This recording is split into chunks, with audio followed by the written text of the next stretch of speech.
Hello, lovelies. How's everybody doing today? Oh, the one thing I forgot to mute was Twitch. Let me just do that. Hopefully the sound levels are all sounding okay for you guys, but just give me a shout if they are not. Right. Let's turn my loading screen off, although, you know, little plug for diagonal walls. Yes, please. Yes, please. Right. Okay, so at the moment I'm at Brambleheim, but I'm not going to be here for long. Hi, memers. Hi, Ruffle. Hi, Wolfmeyer. Hi, Robbie. Look at me starting bang on 8, even starting my countdown before 8. Who'd have thunk it? Right. What am I doing? Clearly, my stream mode does not quite engage till till 8 o'clock ticks by though. Right. So today I'm going to do a walkthrough for how to speedrun the Puzzle Labyrinth. People have absolutely streamed this before, so there's already spoilers out there if you wanted to go and find out how to do it. I suspect a lot of the streams are similar to the ones that similar to the one that Calvert and I did back in October, where it was his first time doing it, and I was under strict instructions not to not to give him clues. Madoon, good question. So I think if you're not watching, then the first part of this stream, I'm going to go and do a slightly slower walkthrough and just explain the route, what you need to do and why.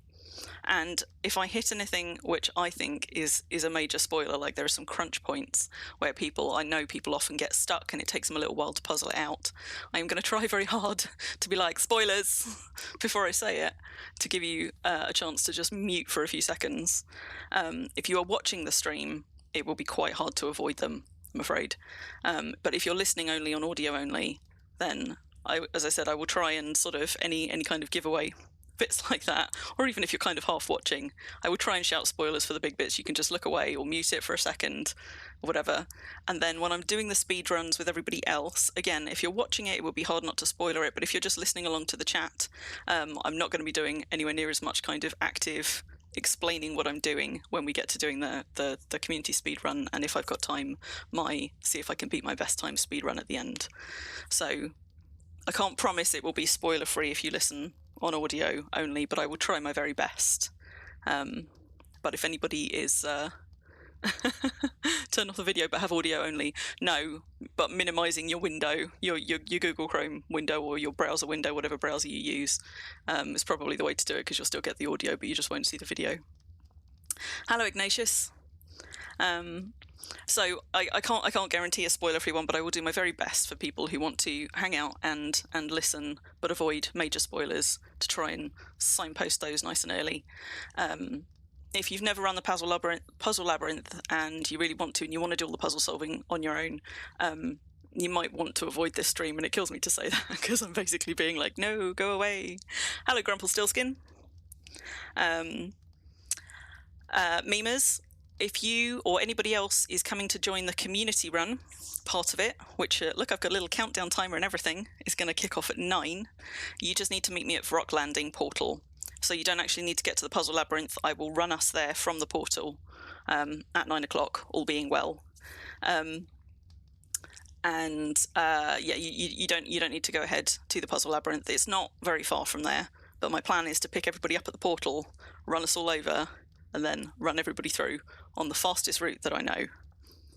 But that's the plan. So if anybody else wasn't aware and would like to join, at 9 o'clock GMT, which is about 55 minutes from now, anybody who wants to meet me at Vrock Landing, you can portal there from anywhere. Even if you're an NFI toon, you can portal over there, but obviously you can't bring your stuff. If you meet me there in 55 minutes, I will run any toons who want to through the labyrinth a second time with me at a faster pace. All you got to do is try and keep up. I would recommend packing light, drop anything that you don't need to be carrying, except you probably want at least sort of 2 or 3 kilos of cotton. You might want a weapon. I tend to take my armor off when I'm running, but I mean, by all means, wear yours if you want to. And if you've got a means of carrying like a small meal or a snack or something like that, that might be helpful. There are fountains around though, so you can sort of re-water yourself, but if you're going to be going at a pace, you want to make sure that your stamina is regenerating as fast as possible. And there are a couple of places where you will get injured, and if you can't heal yourself with cotton, it's going to slow you right down, because there are some places where you might get sufficiently injured that you can't do the next bit without really risking going splat. Very, very small extra caveat. There is a very small possibility that you will die, because this is Wurm. But I will try my best to keep everybody alive. Picked up a starter weapon on the ground, Mimas. And I've got a priest that I will walk through the portal once I've summoned this toon over there. So if anybody gets lost from the group, gets stuck in the labyrinth or whatever, can't find their way back out and needs a bit of a rescue, we should be able to at least priest portal you back out. And assuming that we get through all of that in good time, I'm going to do a third and final solo run as fast as my little legs will carry me, and see if I can beat my best time through the labyrinth, because I have timed it before. I've run about 60 or 70 toons through this so far, which is how I know my routes so well. And I even went back earlier today testing some alternative routes, because I was pretty sure I'd got the fastest one, but I had some other ones to test and there were only a few seconds in it. But I'll tell you about that when we get there. So that's it. Yes, you can still get the crystal ball bitter. So I suppose that's the other thing I should say. So you can only get the prize once per toon, but you don't have to be premium to get it. So if you've run your main toon through there before and got the ball, you can't, the Puzzle King's ball, you can't now get it again on that toon, but you can get it on any other toon. They don't have to be premium. You could create an alt right now on guidance and wait for that 10-minute cooldown and then bump them through to Vrock's Landing and run it on an alt if you want.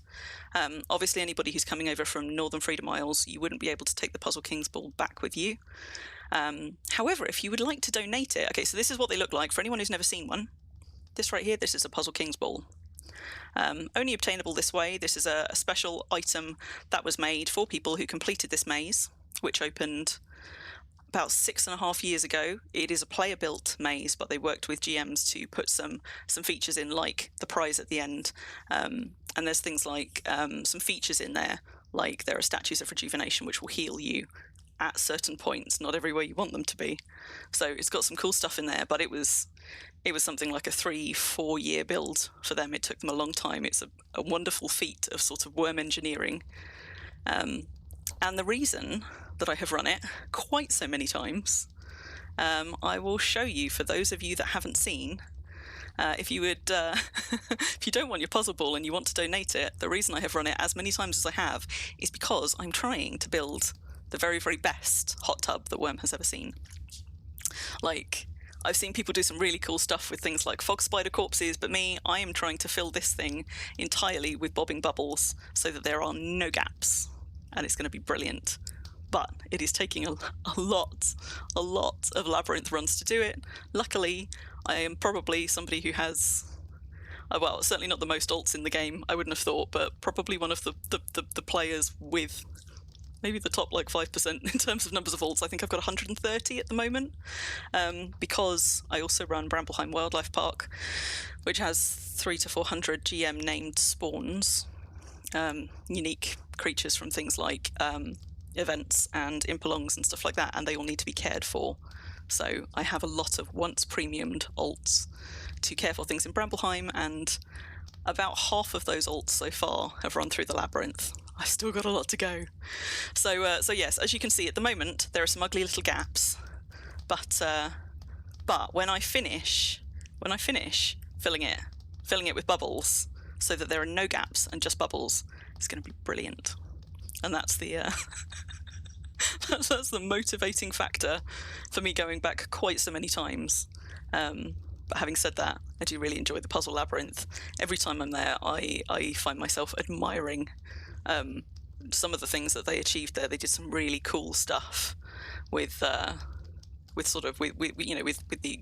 mechanics that they had in Wurm to create puzzles and to make kind of interesting features that make it a difficult solve. And hopefully you'll get to see some of them today. Now, what I'm not going to do today is I'm not going to do a comprehensive going through showing you all of the wrong paths, finding all of the clues that help you if you get stuck. But there are absolutely other people who've done that kind of a stream, and you can go and with a little bit more time and luxury, perhaps watch somebody else's stream if you want to go and see all of the ins and outs. But I would really recommend going and doing it yourself if you're not joining us today or if you haven't been before. So I'm on yet another one of my alts today. This is Floren. She has got her weapon and shield on, because I do occasionally encounter mobs in the labyrinth, but she's got her armour off at present because I'm going for that little bit of extra speed boost as I run on her. If I do encounter mobs along the way, I have got her armour on me, I could put it back on. But other than that, she's literally just got some starter gear. She's got a bit of cotton, a tent, which I am not going to put down because I'm ballsy like that, and that's it. Is she fed? I'm just going to go and feed her because her CCFP, these extra ones, calories, carbs, fats and proteins, are all low at the moment, and feeding her up on some good food will help her stamina regenerate faster, for example. So let's have a little bit of that. Just to, there you go, and they are immediately back full again. And now I'm going to get her summoned over to the portal. I'm currently on release at my deed, Brambleheim, which is over here. I'm going to summon myself over to the portal at Sloping Sands. Then I'm going to hop over to Vrock and do the initial kind of showing you a little bit through the labyrinth, the route that we're going to take when we then go and do the community speed run. So, got my priest in the background. Let's just do that. The eagle-eyed among you who have been on my streams before, thank you for the follows. I don't know why they're not coming up. Are any of you getting the follow alerts popping up? Because I'm not actually seeing those at the moment, slightly worryingly. Hey, Real Visa. But I maybe introducing channel point rewards, I managed to break my other alerts. I sincerely hope not. But clearly something there is not quite working as it should. So I'm very, very sorry if I miss any follows along the way. Thanks Hog McCracken and thanks Bisa for the follows. It's not giving me my little ping yeses. So that's my summoning coming. Da-da-da. And we are at Sloping Sands.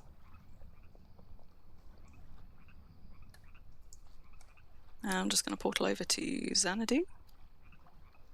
Used to be, like, the first, I don't know, 40 or 50 runs of this I did, I had to sail tunes over.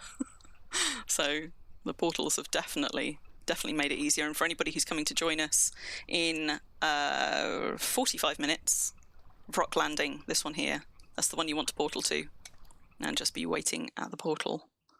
And I see Mimas and Ruffle are already here. Let's give Ruffle a hug. So, right, don't come with me now, folks. You just hang out there for a bit. And I'm going to go and walk the stream across the Puzzle Labyrinth and show you where it is. As I say, it's a short run from Vrock's Landing, so it's not going to be far to go. But it's easiest to just set the pickup point at the portal, catch up any last ones. You're looking to join. You're at Bell's End right now. I don't know where Bell's End is. If you're near any of the starter towns, is that on Xanadu? If you're near any of the starter towns on Xanadu, you can go to any one of those and use the portal. But if you are not near any starter towns, and it's an expendable alt, you could just type /respawn to get here. So, having gone out which side have I gone out? The main way out of Vrock's Landing. I should have paid attention to the thing. Oh, it's going to take ages for my compass to settle. You want to head towards Vrock's Landing if you're ever doing this by yourself. But obviously the people who are up there waiting at the moment, you don't need to go anywhere. And there's a very, very distinctive, just behind this crossroads here, a very distinctive pottery tile and sandstone path which leads you straight to the Puzzle Labyrinth. There are also nice little pointing signs signposting you there. Oh, there you go. Ruffle's also offering a summon.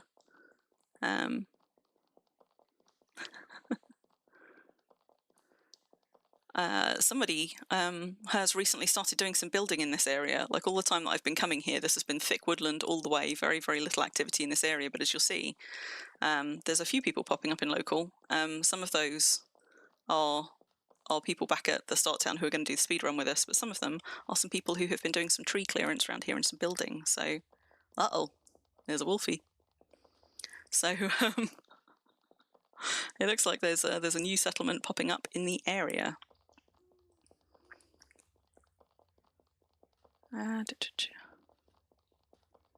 Just over here. This was all, like, even just a few days ago, this was pretty much all trees. So clearly somebody's opening some stuff out and presumably to put a new deed down.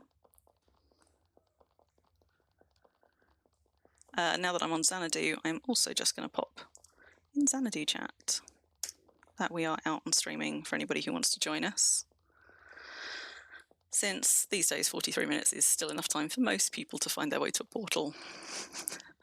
Wouldn't suggest trying to sail over here in that time. If you summon someone to the end of the maze, can they collect a reward without doing the maze? No, because the way the maze is set up, it would a lot of it is indoors in buildings, and so you can't summon somebody into a building that they don't have permissions to access.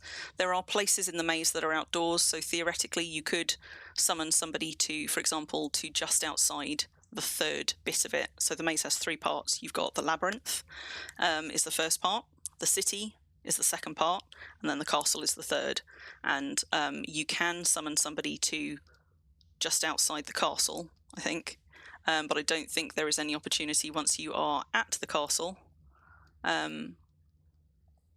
Once you are at or in the castle or beyond it, I don't think there is anywhere in there that you can summon somebody that isn't going to summon them into a space outside, which does not actually then get you easy access to the castle.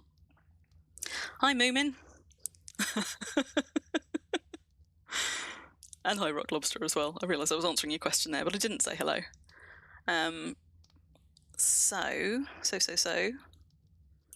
So this is the rather unassuming, deliberately unassuming entrance to the Puzzle Labyrinth.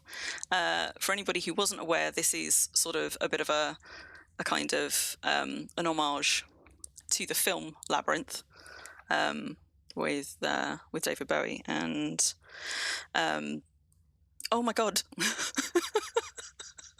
and number of times I've seen this film, you think I should know her name. I'm having a bit of a mind blank. Come on. Jennifer Connelly. There we go. David Bowie and Jennifer Connelly. So it's kind of a love letter to that. There are a lot of references from the film in there that you will enjoy if you have enjoyed the film. But if you haven't, it doesn't mean that there's nothing in here where you need to know the film in order to be able to run the labyrinth. But I do remember Griff and Farron, who are the guys who built this, saying that sometimes they found that people who weren't familiar with the film would read some of the signs which are kind of quotes from the film and mistake them for clues, so it can just get a little bit more confusing there. So this is it. You start off in the Williams household. I'm not going to go through all of the story stuff, but the central premise is Jennifer Connelly has an annoying baby brother that she does not want to stay home and babysit, and the baby gets stolen by the Goblin King, and she has to get transported to a fairy tale world, go make her way through the labyrinth, through the puzzle city, to the castle, to retrieve her baby brother from the Goblin King before the time runs out. So to kick this off, there is pretty much only one way you can go at the beginning. You come into the Williams household here, and the only route that you can take is up through the house, through this door just here, and then this will pop you out into the labyrinth beyond. And I think the fact that this whole vista here is hidden pretty much as you approach the labyrinth, you can't see any of this, and that was a very deliberate design choice from from Griffin. So that's the Factional Fight Brothers, for anybody who isn't aware, who have been streaming for a long old time and has streamed Wurm for years, and they still do occasionally, but they built this. And there are on their YouTube channel some How We Built the Puzzle Labyrinth videos from back in 2018, which is when this first opened, where they talk through their design choices and things, but beware, those do also have a lot of spoilers in, so that's the kind of thing that you want to enjoy after you've run it, probably. But this very deliberate design choice to hide this whole, like, this is the labyrinth section here, and then where you've got that lovely arch up there, that's the puzzle city behind, and then just in the background, that little bit of white marble that you can see peeking through in those towers, that's the castle at the back, and those are the 3 bits that you have to get through to get there. You can cast on deed, Wolfmeyer. So you do have casting permissions. It's just, as I say, the buildings are not set up with permissions for everybody, so although the doors are unlocked and therefore you can enter, as soon as you try and summon somebody into it, or if you disconnect while you're in it, you will get bumped outside by the perms. So yeah. I promise. Wait, you want me to promise to read some in a David Bowie voice? I can't do a David Bowie voice, I'm very sorry.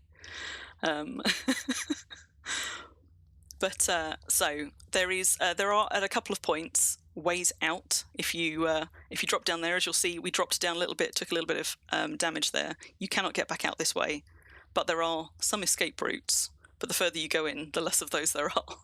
So that's why I say at some point you might find that you get so deep in there that if you're stuck and you can't find a way through and you need a rescue, we can summon you out. Other feature worth noting for anybody who has never been here before is that these here, not all nymph statues, but some nymph statues, are called statues of rejuvenation. And if you examine them, they will heal you.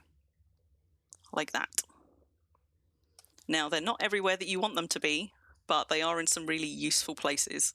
So if you get yourself really injured and you remember where one of these is and you can make your way back to it, that's a way to save yourself if you don't have any cotton. And I gather from watching the Factional Fight Brothers videos about this that these statues of rejuvenation were actually Retro's idea, because Retrograde, who was community manager for many years, was one of the staff involved in helping to put this place together. So there are lots of little references around and lovely signs and things, but I'm not going to be focusing on those. I'm going to show you the fastest way through. You'll find a lot of locked gates here and a lot of mine entrances, many of which you can't necessarily see. But if anybody wants to run this on their own at some point and you want to ramp up the difficulty a bit, try running it in winter, because this gets a whole lot harder when there is snow on the ground. Now, I did test an alternative route just today, and it came out 3 seconds faster, but I was more injured at the end of it. So I maintain that my route is still the best route, and my route involves going this way.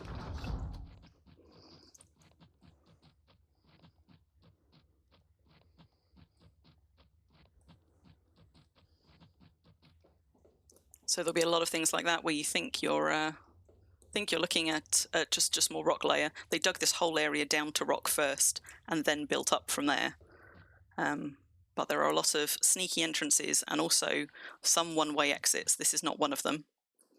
But things like that will get you trapped along the way, and this kind of uneven ground all the way through it as well also kind of adds to your disorientation. But, so you weave your way around. We're going to cut down this way and straight into the hedge maze. So we find our way through. The other route that is almost as fast as this one involves an Easter egg of Farron's, which he said almost nobody found, or certainly he didn't see anybody find, which involves throwing yourself off one of the towers in order to skip a little bit of the maze. But as I say, it doesn't actually speed you up. It gets you there a few seconds faster, but it gets you there more injured, and that punishes you later. So it's me zigzagging around. And there's a sneaky bit here, a middle path, which psychologically speaking is not the one that most people will choose. Given a choice, when you're facing a sort of a carry on ahead or a take a middle route, most people won't take the middle route. Farron knew that, and so he made ample use of that at certain points in the maze to try and slow people down in finding the way through. we're going to go back down into another one of these. Some people take about half an hour just to find this mine entrance, doing it for the first time. And you know, in fairness, I think I probably did too as well. Some people take even longer.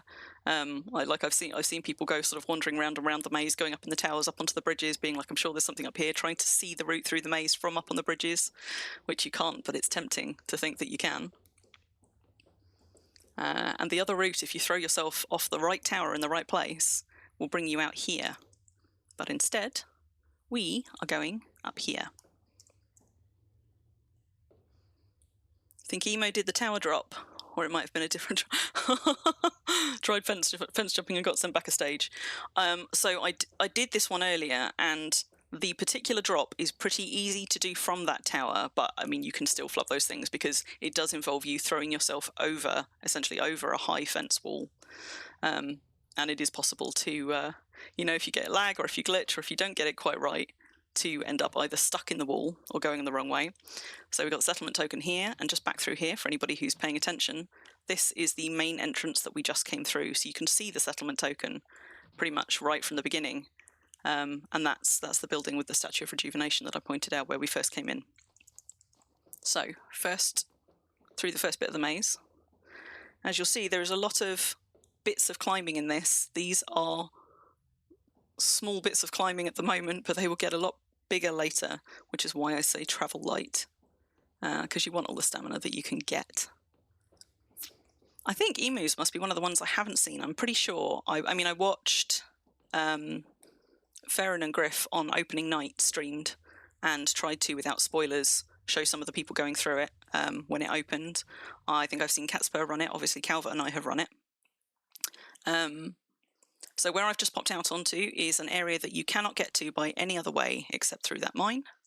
And there are some, for people who are listening, not watching, this one is a spoiler. So mute it now. You've got like 2 seconds. This area cannot be got to any other way, and these statues in here are labelled for a reason. So you've got to remember the labels and the order. So for this one, we've got horse, demon, troll, and nymph. And I've also seen people get here and then be like, so how do I get back out? Because you want to go back down the way that you came, and you'll see that you can't. But what you can do is, this bit baffles people for a little bit sometimes because it kind of looks like a wall, except of course it is not. So this is floor. You can climb it, and you're going to want to go this way. And for anybody who's not done this kind of climbing before, when you've got a wall here, if you get down low to it and then stop climbing, you'll move a lot faster along that wall. Helpful when you're trying to speed run things, for example. It was his stream of the opening night. Ah, right, yeah, because Emu was streaming, I think, at the same time that the Factional Fight Brothers were. So you run all the way along to the end there. You do not want to make the mistake of dropping in here or sitting on that. That is a trap. So you're going to carry right over the top of this and follow it along to the only other place that you can go from here, which is right down here. Whoop! When Calvert and I came here, he absolutely dropped down that hole and had to go all the way back to the beginning. We had a few false starts here, but in fairness to him, a lot of people do that. Those traps are there for a reason, and they catch an awful lot of people. So we're in the final section of the maze. It's helpful that I am on tunes that still have their newbie buff and therefore are putting out a little bit of light, because I can tell you if you don't carry a lantern and you don't have a newbie buff and you don't have some kind of glow rune attached to anything, it gets very dark down here. And I can do it in the dark because I know it well, but other people might struggle. It would be very easy to get lost. So here's your first choice. And our first one was horse. So we go that way first, then we get another choice. Second one was this statue, that was number 2. Carrying on up here, you get the point of those statues now. this bit here, we are, as you'll see, we've left the Puzzle Labyrinth, so parts of this are off deed, this mine, and they are reinforced, and I'm terrified that one day part of it's going to collapse, like the reinforcements will go and they'll collapse. But they haven't thus far. But because parts of it are off deed, and in particular parts of the mine are off deed, you do sometimes get things spawning down here where they wouldn't whilst they're on deed. So we've done number 3. So this one, we've done number 2. This one was statue number 3. So we go this way.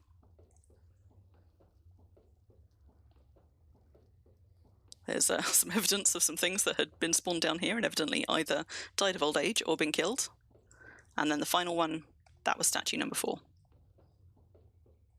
So we follow all of those. That gets us to the right room, but there are still then more choices and a riddle, which I still struggle to understand the riddle. And I will explain the problem that people have with this one. For anybody who is interested, this will be another spoiler for the riddle rather than for where to go. But this one here baffled Calvert for a while. It even baffled me while I was here with Calvert trying to work it out.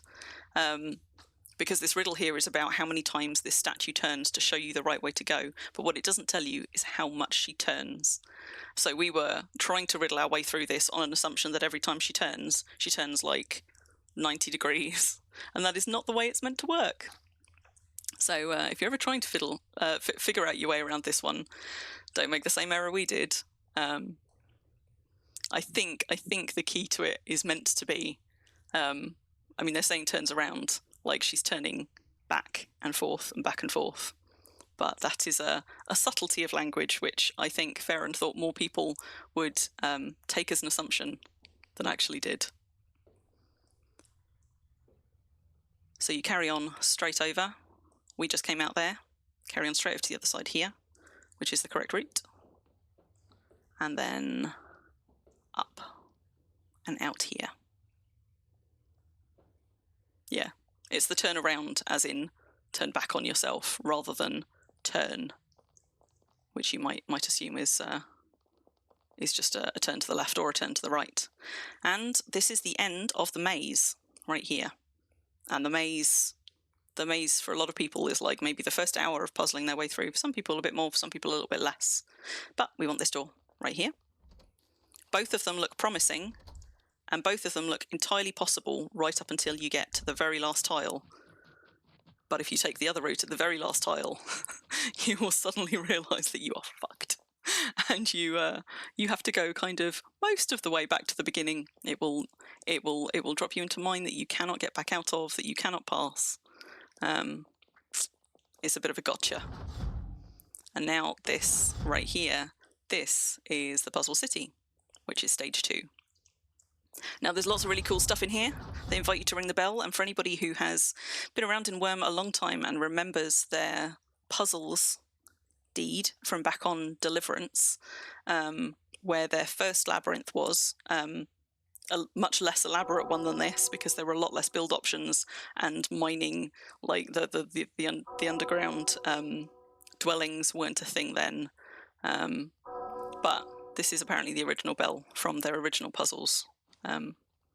Puzzles Labyrinth. A little bit of trivia for anybody who has a long memory. So we got another statue of rejuvenation here. I'm actually okay, I've healed that a little bit. This is the area where you're going to start taking a lot more damage though, so I'm just going to drink. Not that I really need it, I'm almost full. And there's lots of cool stuff that you could explore down here, certainly plenty of clues, but actually the way through here, you kind of start yourself on a journey very quickly when you're taking the right route, whereas a lot of people will spend a lot of time trying to figure out this bit of the city. And again, for anybody who watched the Calvert stream, I didn't time how long it took him to figure it out, but it took a while. And those of us that knew were like pulling our hair out. But again, it's not just him. I've seen a lot of people take a lot of time to figure this out. In a way, it's a shame it's been spoiled a little bit by the fact that enough people have passed through here that you can see that some of the tiles are packed where there has been passage across them. And it spoils it a little bit. I'm hoping at some point a GM's going to pop in here and just turn this back to grass, because it becomes a lot less obvious when you do. But the bit that nixed Calvert when he was here was the ability to just drop down.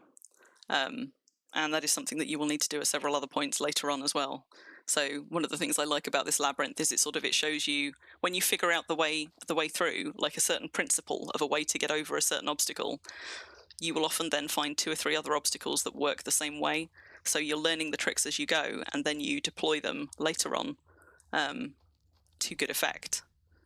So that allows you to sneak all the way around the back and get to this bit here, which is the only way in the whole of the city that you can get onto the area that I'm now in. And you can drop back into the main city for the curious, or for the person who goes the wrong way. This will just drop you back into the city and you have to go around again. But actually, you're going to run through this fence, which is not a fence. Carry on up this way. Again, you've got all the city down there, which you could quite easily, accidentally or on purpose, drop back down to. But you're going to run straight through this archery tower, which again is built in such a way that it almost looks like you should be turning and going down one of these. You carry on straight through it. And then you might think, oh, there's a way down there. Or better yet, there's a way down there. No. This is where you're going to start to get hurt. So at this point, we're just going to whoop, whoop, drop down there. And you can see I'm now on about 40% damage. And there isn't going to be another Statue of Rejuvenation for a while, and this is where my cotton comes in. I am going to have to climb, because there's a steep slope there. And since I'm currently slowed down anyway, because I've taken an injury, I'm going to take this opportunity to just see if I can heal some stuff up. Mostly I only take medium wounds on these falls, but occasionally I have taken a bad one. And apart from anything else, I'm going to take some more damage before I get to a place where I can get a free heal. So going to have to healing myself at some point, and this is one of the reasons that you need cotton, because there's a few places where you will take damage 2 or 3 places in quick succession. It's pretty impossible to avoid it unless you are lucky enough to sort of glitch your fall, but lucky enough to do it and not get stuck in a fence. Mostly you will be taking some damage. But of course, because I'm a brand new toon, I'm also not very good at first aid, so it might take me a few attempts. I brought extra cotton than I've suggested everybody else bring, not because I think I will use it all, but because I thought I might need some spare for anybody else that was coming with me. So we've essentially circumvented a whole big bit of the city, which is cool and worth you exploring if you ever come here and you've got a little bit of time on your side. And we're now running around in sort of like the back alleys. Oh, look, still failing. Oh no, one of them I've bandaged, but not very well.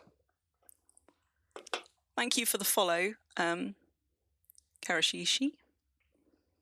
I still, you know what? I still haven't worked out why my alerts aren't working. But whilst I'm just attempting, oh, I have now bandaged them both. Just going to very quickly see if I can figure out what my alerts don't like. No, I can't do it. It'll have to wait for another time. But I did set up some custom emotes and a couple of custom channel point rewards. I've only had a very brief opportunity to test them, so I can't promise they are working perfectly yet. They seem to be working on tests, but I haven't done a live test with them yet. But as I say, I do seem to have managed to have get my channel point alerts in, and somehow then broken my other ones, my follows and my subs and all of the rest. So when you pop up here, again, you've got multiple ways, and if you spend your time exploring the city, you'll find your way up to both of these, but these are barriers that you cannot pass. So we've got a little bit where you're kind of just following more or less the only way you can go.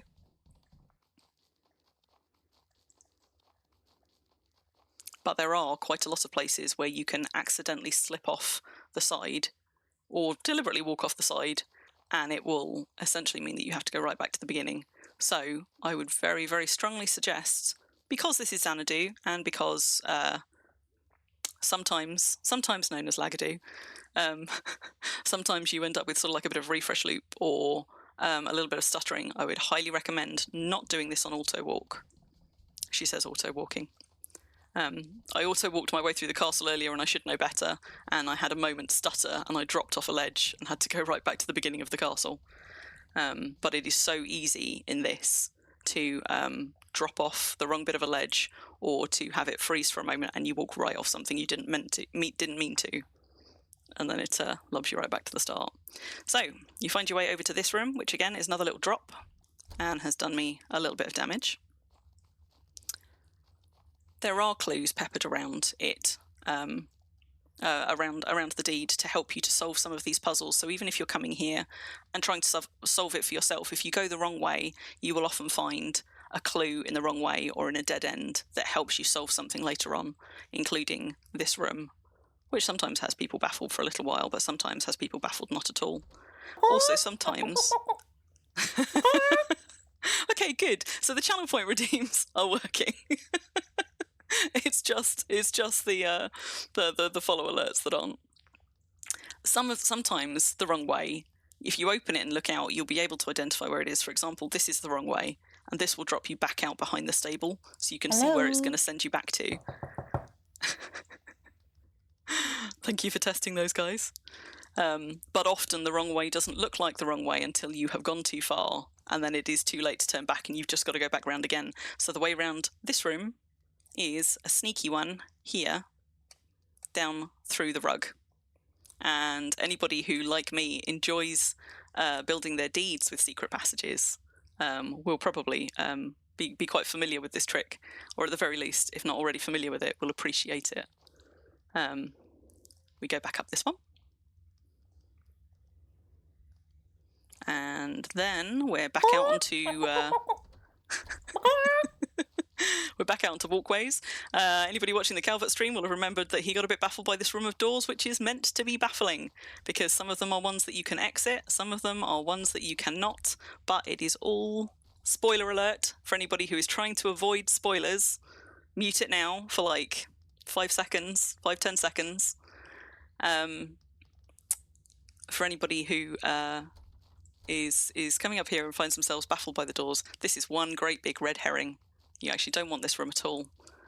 You are looking for a cunningly disguised passage right here, which blends in beautifully as you are running past it. As you can see, it's just all like slate, and it's only when you stop and look at it that you realise that things are not what they seem. So there we go.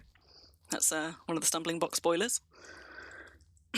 This bit here is actually quite important, because in order to get across this room, you've got to do a little bit of hopping over diagonal floors, which is useful to know for later, because there's at least one place in the castle where you will want to do that to find a good route through. And then there are various ways out. You can go out any of these ones on the end. I tend to do it from this corner one. I don't really know why. It would probably be easier to do it from the other one. But down there is quite a fall. And like it or not, that's where you've got to go. Now, I should be all right on that much health, but we don't want to mess this up. So let me just see if there are any other injuries I can do. Because sometimes, if it's a bit laggy, or if you slightly misjudge it, but usually if it's a little bit laggy, if there's just sort of a second delay, the thing that I'm about to show you down there doesn't work as it should. Okay, so that's patched, that's as much as I can heal. And that is that right there. If I get it right, and it doesn't lag, I'm going to go straight through it. But if I get it wrong, I might go splat on it, or I might just clip it on the way down and take a great big bruise. So do yourself a little bit of a run up. If you are still injured at the point that you get here, you want to make sure that you haven't got your little injured walking icon up. And you want to try and aim yourself for the middle, like this. And it opened. Sometimes it does not open in time. And sometimes you will do as I have done, and you will actually land on the top edge of a wall here. But you can just run off it and get shot out. And as you can see now, you can see the chute that I have just shot down. And the important thing is, if you aim it right and the server doesn't lag, you won't take any damage, because there's no falling damage in mines, which is really important for later. But this is your next statue of rejuvenation. So if you have taken a bunch of injuries getting here, this is the point to heal up again. As I say, there are not many of them around, but there are just a few in some, but not all of the places that you need them. This is really cool, by the way, for people who are into deco. Unfinished spirit gates make for really, really cool kind of items to decorate with, like in their unfinished form. I think they were awesome. So that's nicely done. But this room full of fireplaces does, of course, have another secret door. And now we are deep into the mines underneath the puzzle city. So I was saying that you can, you don't take falling damage in mines. What? Thank you, Dewey.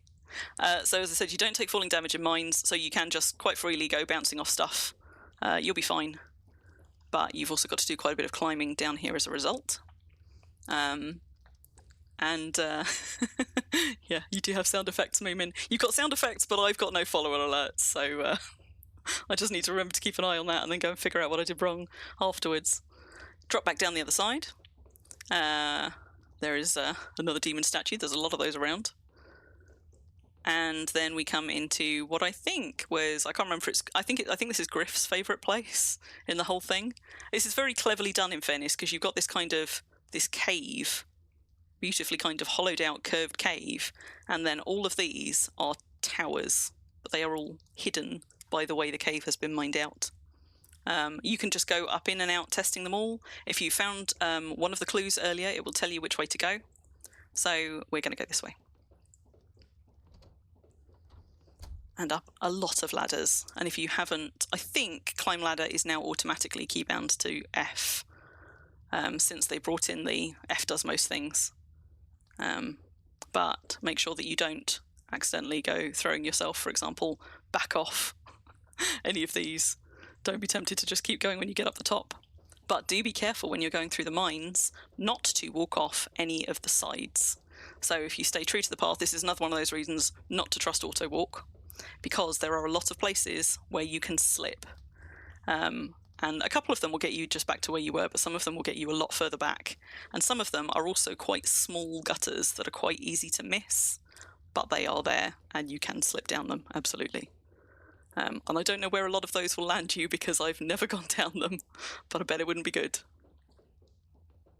So at this point, we're just following this all the way through. There's another one there that's really easy to drop down if you're on auto walk and you stutter. Then we get to a corridor of doors leading in both directions. We're turning right and we're going all the way down to this one at the very end. And we've got more climbing.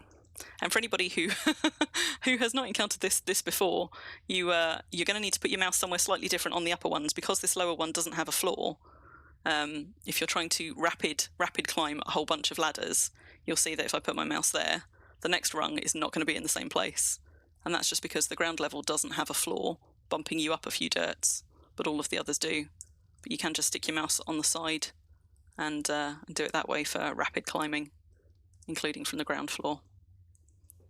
And finally, this is going to bring us back out of the mine, and we have to go into climb to get out of it. And drop off. So, we've got a... that made me jump. For some reason, I just did a kind of... there's a fountain here that you can drink from if you need it. I think I'm still full. I am still full. And I remember when I was watching how we made the Puzzle Labyrinth thing. This was originally their back entrance when they were building the castle. So they had dug a load of this down and made themselves a little sneaky way to bring a wagon in to do this bit. But we're going to climb. This is one of the bigger climbs, which is doable even if you're carrying stuff, but it does get a whole lot slower. And if you're somebody who generally has a lot of stuff in their pockets, like me, you might find you need to take a couple of runs at it if you don't stop and regain your stamina first, or if you are injured. And that again is where Travelling Light helps you, because you will often find yourself going around parts of this carrying injuries if you're not able to cotton them up entirely, and that will mess up your ability to climb stuff. So in here, we're going to take the right-hand one. For anybody who gets dizzy, this one will make you super dizzy because these stairs corkscrew in both directions. And you just kind of got to go like round and round and round, and then it twists and it goes the other way, and it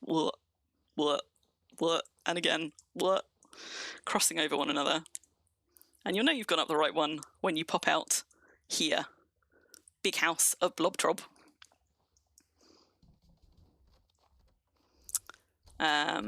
Again, there's a clue for how to do this if you get stuck. And I think this start sign was put here because some people misinterpreted the clue, which makes you count, and we're counting from the entrance here instead of from the place that you pop back up if you go the wrong way. But there's actually an easier way than counting, from my perspective, to do this. And spoilers for anybody who knows where we are and wants to just shut it off for a second. The easiest way to tackle this place is to always hug the right. And it's about the only place in this entire maze where you can hug one wall, and it will get you through to the right place, because they deliberately tried to make it so that people couldn't use that old maze trick of always hugging the right wall and you'd get there eventually, or the left wall. But this one, you can just keep hugging the right and it will take you the right route until you get through the other side.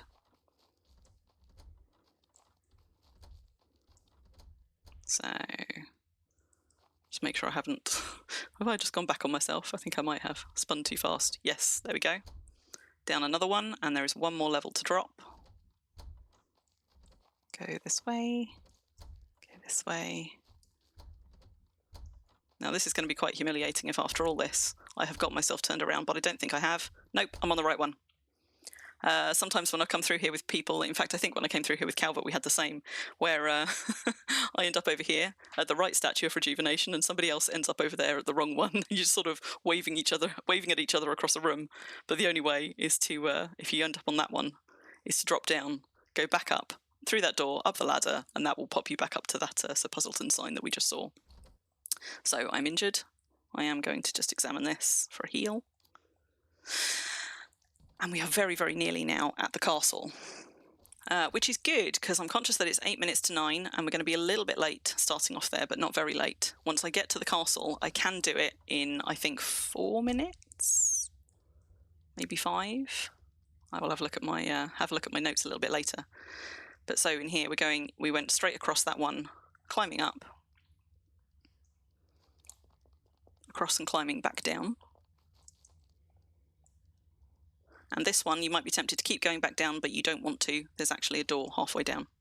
So we're going to drop out here, straight across and up into another one. As you can see, there's lots here to get you turned around super easily. Whoops, no, I don't want to plan a ceiling. It's dead easy if you get distracted for a minute, if you ooh a grasshopper, kind of ooh a squirrel away, or if you have a grasshopper brain like me, it is super easy to stop paying attention for a minute and lose track of where you are. And in here, you don't want to go up, you do want to go down. And there is a door just tucked behind here. And now, right here, here is the puzzle castle. So that takes us through the second bit, and now we're on the final run. And this is all contained within 2 buildings. Once you are in here, nothing in here is going to take you back outside. So when I said if you were trying to, for example, summon somebody through, you wouldn't be able to do it into the castle. The closest place that you can summon to, I think, is probably out here. If you've had all of your fun running through it and just want to, I don't know, run a couple of priests through or something. But from this point on, everything is going to be in buildings or on bridges, and trying to summon somebody into this will just drop you somewhere outside and force you to try and find your way back. So, last stretch. In here, there are several routes that you can take that will get you to the end. Some are faster than others, but we're going to take my favourite one and what I think is the fastest one by some stretch. And that involves doing one of those corner hops, which I pointed out earlier. And because of the way this is set up, there are very, very few barriers, except when they are trying to prevent you to get somewhere. So, from getting somewhere. So I'm going to deliberately drop off some things here, but there are an awful lot of areas where you could drop off these platforms and it would throw you right back to the start or somewhere else that you don't want to be. Quite a cool bit here that I like. Fastest way to go here is to actually drop off onto a staircase, which gives you a little bit of a shortcut up to this bit. And although it kind of, well, I was also walking, I didn't take my own advice. Although it looks like as you're going around these, like you're kind of in the same bit, you'll notice that we do keep going across small bridges. So we are actually passing between 2 different buildings which look quite alike, which is another kind of design feature designed to try and kind of throw you off and get you easily turned around, and it works as well. We're going up, we're going over, we're going down, through here. And spoiler time. So if you're trying to avoid spoilers, mute it for 10 seconds, please, because this is a bit that a lot of people spend a lot of time going around and not being sure how to get back out next. This here is a red herring. You don't want to go through. You actually want to take another sneaky trick that you learned earlier from the rug room and go down through a passage here. This will then drop you into sort of the beginning of the end of the castle. Once you find that bit, I think that's the big the big one. Somebody, Wolfmeyer, I think, was talking last time. Why don't you pick the people up at Vrock? Yes, I'm going to, Bitter. I was hoping to start it in 4 minutes. I'm actually going to start it maybe in more like 6 or 7, depending on how much I talk. I won't be very late, I promise. So I think Wolfmeyer was talking last time about the leap of faith. That is actually there you go, there's a leap of faith sign. She is not a statue of rejuvenation, alas. And although we've already had one, this is the official leap of faith. And it is this one right here. Whoop. I nearly glitched into a wall there, but I did okay. Took a little bit of damage, but not too much. And I think once you pass that bit, from this point on, there are absolutely places where you can fall off. But from this point on, mostly you're just following the route through. Once you've made it this far, that's who you're trying to get to, the Puzzle King over there. Once you've made it this far, all you've got to do at this point is just follow the route that you can see ahead of you and not slip off anything. So we are nearly done. Off to the final bit. As you know, you're getting to the final bit as well because you start getting the more desperate messages earlier in the Puzzle Labyrinth, where you're seeing those messages from the Puzzle King. There's a lot of, sort of get out and turn around now, and they start getting more panicky the closer to him you get. And these are movie quotes right here for anybody who's a fan of the movie. But we're pretty much there. Whoa, no, can't climb up, climb down. There he is. Now, having got there, some people are baffled at this point and are like, okay, what do I do? Do I examine him? You don't actually do anything. You found him, but you continue on the path. Poor Calvert was here being like, wait, did I do it wrong? Do I go down there? What do I do next? Don't go down there. What you're going to do is you're going to drop out here. Again, this is a reason why you're going from house to house. And oh my god, there are trolls on the bridge. Oh, there's 2 of them. Blimey. Right, okay, I'm going to have to go at speed. Ho ho ho ho! Am I going to make it through? Am I about to die? Maybe. You're going to run down into the Williams household, not the one you saw before, and the way out is to examine this statue. Can I do it before I get hit? And it will spawn you back out the front. However, those 2 trolls are a good reason for anybody who is coming along with me to, when we get to that final bit, I will try and remember to warn you. Well done. Thanks, Lords. When we get out to that final bit, I will try and remind you, because as soon as we drop into that house, clearly those trolls are going to go for us all. And unless any of you are quite accomplished fighters and carrying all of your gear, the thing to do is going to be to run straight past them, get down into the house, and examine that jet black statue.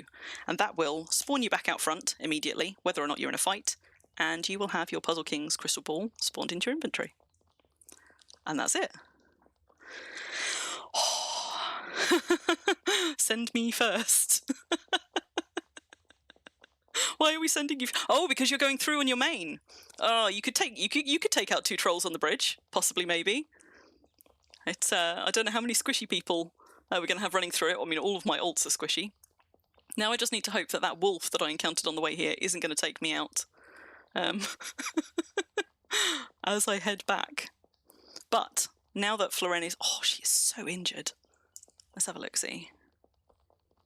Bad, but healing. I don't know why it's healing, Maybe that's the newbie healing buff. I would expect that one to be worsening. Maybe it's just not quite bad enough. But I'm reluctant to stop here and actually heal her up with cotton, partly because I am 1 minute off my start time. That was well timed to get back to Vrock and run it with everybody else, but also because these woods are deadly dark and deep. And there are mobs here. And if I stop to heal, it's entirely likely one of them will find me. So I'm going to just stop for a tiny little bit of stamina that I might get back. Come on. There we go. Put her back on run. And I'm going to log in a second ult who has not run this before at Vrock's Landing. So as soon as I get this one back safely, then we will be ready to leave. For anybody who was coming to join us. Look, 1 minute left on my timer. I'm going to be like 1 minute late. But that was pretty well timed. You're going to end up freezing at that point, Grumples. I will heal. Moomin. I just wanted to get somewhere where I had a guard tower, and there is a guard tower here. Make sure that I'm not being followed by anything aggressive, so that I don't get jumped whilst I am attempting to heal. The trouble is, with a bad wound, I'm not going to do a very good job of covering that. I suspect I'm going to fail quite a few times. So what I might in fact do instead is just carry on back up to, since none of these are worsening, I don't think, I might just carry on back up, assuming this heal does not work. Is it going to work? Is it going to work? Because she will heal slowly over time. No, failed. That's all right. There's a safe stretch now. Vrock's Landing is literally just up this road. There's a guard tower right there, and there's Spirit Templars up there. So I should be safe for this last one, unless I got horrendously unlucky. And this toon can just sit quietly at the portal, waiting for me to portal her back to Brambleheim for a heal, or until she manages to heal up naturally. So let's get toon number 2 on. So for this second run with the community, I'm going to try not to spoiler for people who are listening on audio, in as much as I'm not going to be so actively explaining it, but I might have to in helping to herd people. I might have to mention some things, and I won't necessarily know that it's going to be a spoiler in time. So I will try my very best, but no promises. Hello everybody, who have we got? So we've got 2 Ruffles. We've got Mini Bisa here, Bisarenda, and we've got Grumpini. And I know there was a Mimas around. Oh, wait. Is one of these a Mimas one? And we got Thronder over there. What have you got with a little rooster? So, right. Is there some grass? Let's just pop this toon over on the Enchanted Grass. Should be quite safe here, but I'm going to log her out in a bit. And we'll bring in toon number 2.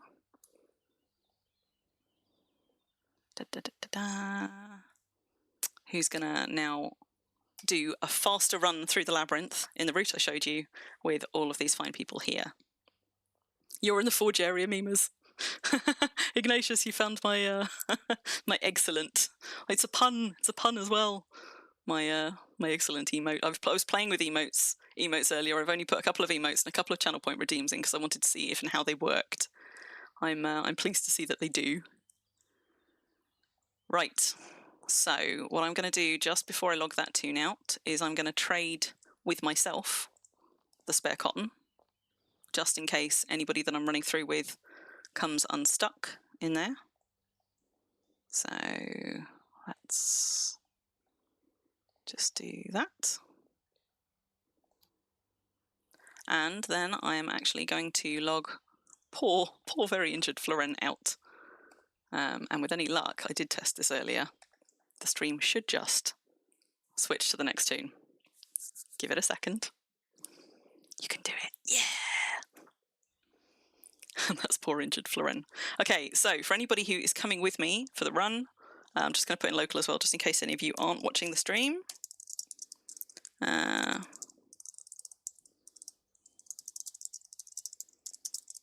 This is the toon to follow for the speed run. So we are now on a toon called Saranel, another female toon, who is again not armoured. You won't be able to take mounts with you into the labyrinth, but for those of you that are... Oh my goodness, what was that? What was...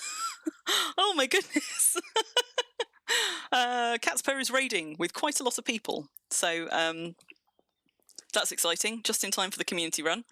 Those of you that are on horseback or are on donkeys, you can take them up to the Puzzle Labyrinth, and there's somewhere that you can leave them there even if they're not tamed. There is a pen there that you can pop them in to come back. Obviously, you're not going to be able to take them into the labyrinth with you. And hello cats. You picked an excellent time to drop in. We are just about to take a bunch of toons on a speed run through the Puzzle Labyrinth, and she hasn't quite logged out yet, but the toon that I just ran through it has healed a little bit. But got thwacked by a troll in the final section and came out on something like 20% health. Hi, Griff. Griff, we're running your labyrinth. So there you go, folks. We've got one of the labyrinth builders in chat. Yeah, really good to see you guys. And right, so I think we've got everybody assembled. I'm just going to ask in local as well. because I assume that most of you who are in local are also watching the stream, but just in case anybody isn't, just make sure we've got everybody assembled, and then we are going to get going. Hi, Galandria. And as... Do you like my chicken noises? That is me doing a chicken, because I tried very hard to find a good rooster noise and I couldn't find it. And I was like, you know what, I'm just going to do a Crim does a chicken noise, and that's what you've got right there. Right, so for anybody coming with me, I'm not going to be explaining my way through because I've just done that for like the first hour of the stream. So we are going to be going at a little bit of a pace. I will try not to lose anybody along the way, but there's quite a lot of you. So if any of you sort of get stuck behind and we don't notice you, do shout out, and we will, like, I'll be able to stop a little bit if I need to try and get people back on track. But if anybody drops off into the wrong bit of the labyrinth, or gets stuck somewhere along the way, or gets excited by distracting things and goes off for a bit of a wander and loses the party, I'm afraid you're going to have to try and find your way to catching up with us. Or if you get really stuck, come and ask for a teleport out. But I have total faith that you will be able to solve it on your own if you need to, or wait until the stream's over and then go and follow the walkthrough to find your way back out. Right, let's go. Let's go. Scream at you if you get... Mimas is going to scream at me if she gets stuck. So we just make sure that I've got people following. Everybody's moving that should be. Yes, yes, yes. Excellent. Right, let's go. Community speed run of the Puzzle Labyrinth. Let me just catch up and chat. Oh, we got Farron as well. Hello. Hello, hello, hello. Oh, Cats, you watched the stream. You watched the stream that Calvert and I went through. Yeah, thank you. We had really good fun. Calvert, bless him, absolutely got stuck on some of the puzzles that so many people get stuck on, and it was sort of half wonderful watching somebody sort of get stuck by those because they were so cleverly created. Like, it's really nice, and I'm sure it has been very very satisfying. Just going to let people catch up. I saw you ruffle. I saw you get distracted. Or is it because you're trying to run two tunes and one run off the road? I really enjoy watching people get stuck at those puzzles and work through the process of puzzling them out. But at the same time, when you know the way through, sitting there as an observer in that one, I'm sort of sitting there being like, I'm not allowed to say anything. I'm sort of biting my tongue, sitting on my hands all the time with Willow in chat being like, no clues, don't do it, don't tell him anything.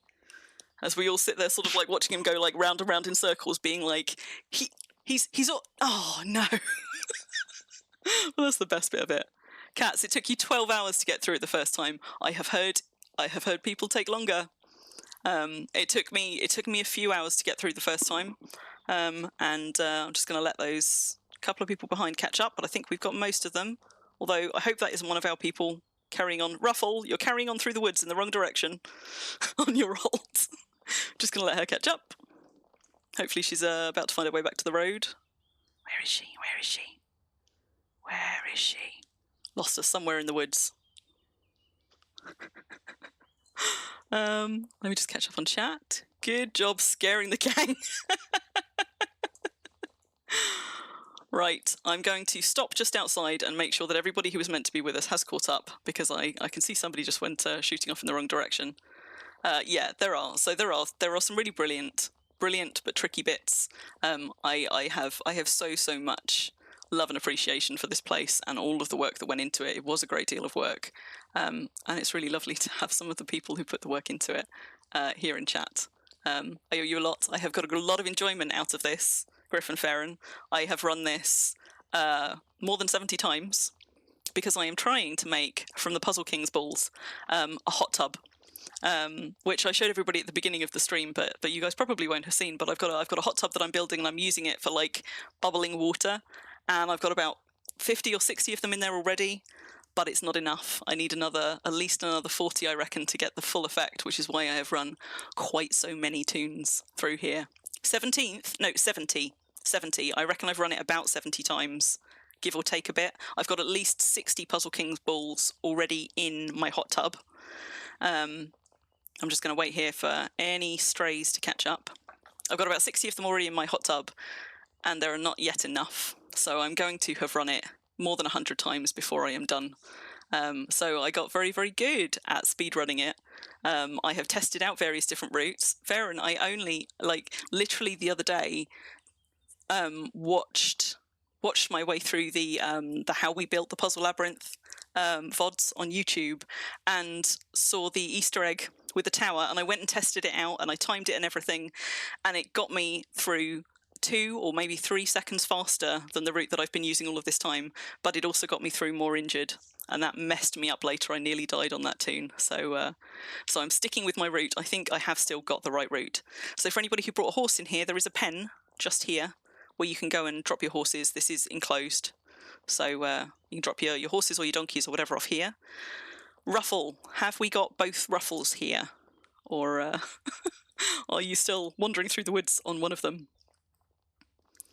Give me a second, just catching up on chat. Who would have thought that all of my effort would get me into the pool and spa business? It's not even a business, it's my private hot tub on my private bedroom balcony in Brambleheim. But a couple of people have seen it on stream, because we've shown it off a couple of times. Calvert and I have talked at length before about different ways to try and do things like hot tubs and other stuff that you can't do in Wurm. And this was sort of a moment of inspiration, where I was like, suddenly I was like, if I cluster a load of those together, they don't all move at the same time, and you get this wonderful kind of like bubbling surface effect. I've just got to fill a whole huge tub with them, and that's actually quite a lot of surface area. So is there a way to make the fall? There is a way without taking damage. Yeah, but you need to be really accurate, because otherwise you're risking getting kind of like stuck in a wall. If you can bounce off it just right, you can do it, but more often than not, I don't need both ruffle. Okay, so you're just going to run one through. Now we're here.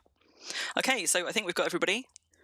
And if everybody's ready, I appreciate that some of you might get sort of like a little bit of refresh lag or stuck or whatever, so I'm going to try and stop periodically. It doesn't matter if you're wearing armour. If you want to wear armour, you will go a little bit faster, about 1 kilometre an hour faster, if you are not wearing any armour. And now I've just been through it, we know where the mobs are, and there are a couple of trolls in that final bridge, but I don't think I encountered any anywhere else. So if you want to go a little bit faster and take it off, you are safe to do so at this point. So as I said, there's a lot of twisty-turny bits, so I am going to try and stop-start a little bit just to make sure that everybody's caught up. But please do, those of you that are coming with me, pay close attention, try and follow as close as you can, and don't, whatever you do, go AFK running, or you're going to land somewhere else.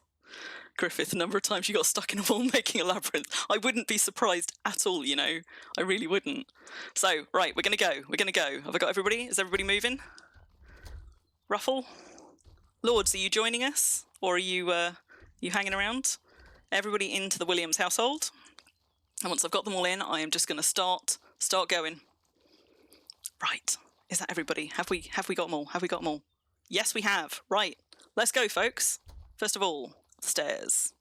Up and down we go. Sometimes trolls have followed me into this bit of the house when I've sailed, before we had portals, when I've sailed something like 12 alts over here in a gnar, and the very first alt manages to come and run a bunch of trolls from the wilds out into the Williams household, and then every other alt afterwards has had to go running past trolls to get through this first bit. Anybody who took falling damage there and wants to heal, there is a statue of rejuvenation just here that you can heal on, but it's not going to get rid of your hurting condition, so it's not going to speed you up. So we're going to carry on. Thank you, cats. Going to be fun watching you lead the group through the room of doors. There's a lot of twisty-turny bits where I absolutely expect I'm going to lose some people. And I tell you what I should have done. Like, you can tell that I'm not a teacher. I probably should have counted how many people I've got. So 4, 5, 6, 7, 8. Right, there's 8 of you. If I don't have all 8 of you with me at any point, that's how I will know I've lost someone. Down into the mine and carry on through. Yeah, I should have assigned you buddies. I didn't assign you buddies. Everybody just look around and take note, because of course if we lose anybody along the way, we're not going to lose them out of local. The only way to know if we've lost them will be if they are no longer in the party. But I'm pleased that at least one of you has got a lantern, because although this toon actually has got the newbie buff, it's going to help us a lot when we get there. So, not taking Farron's Easter egg route, because absolutely no way are we all going to make an accurate jump and avoid that bit of damage. We're going to go straight round here to the hedge maze. Make sure I don't lose anybody on the corner.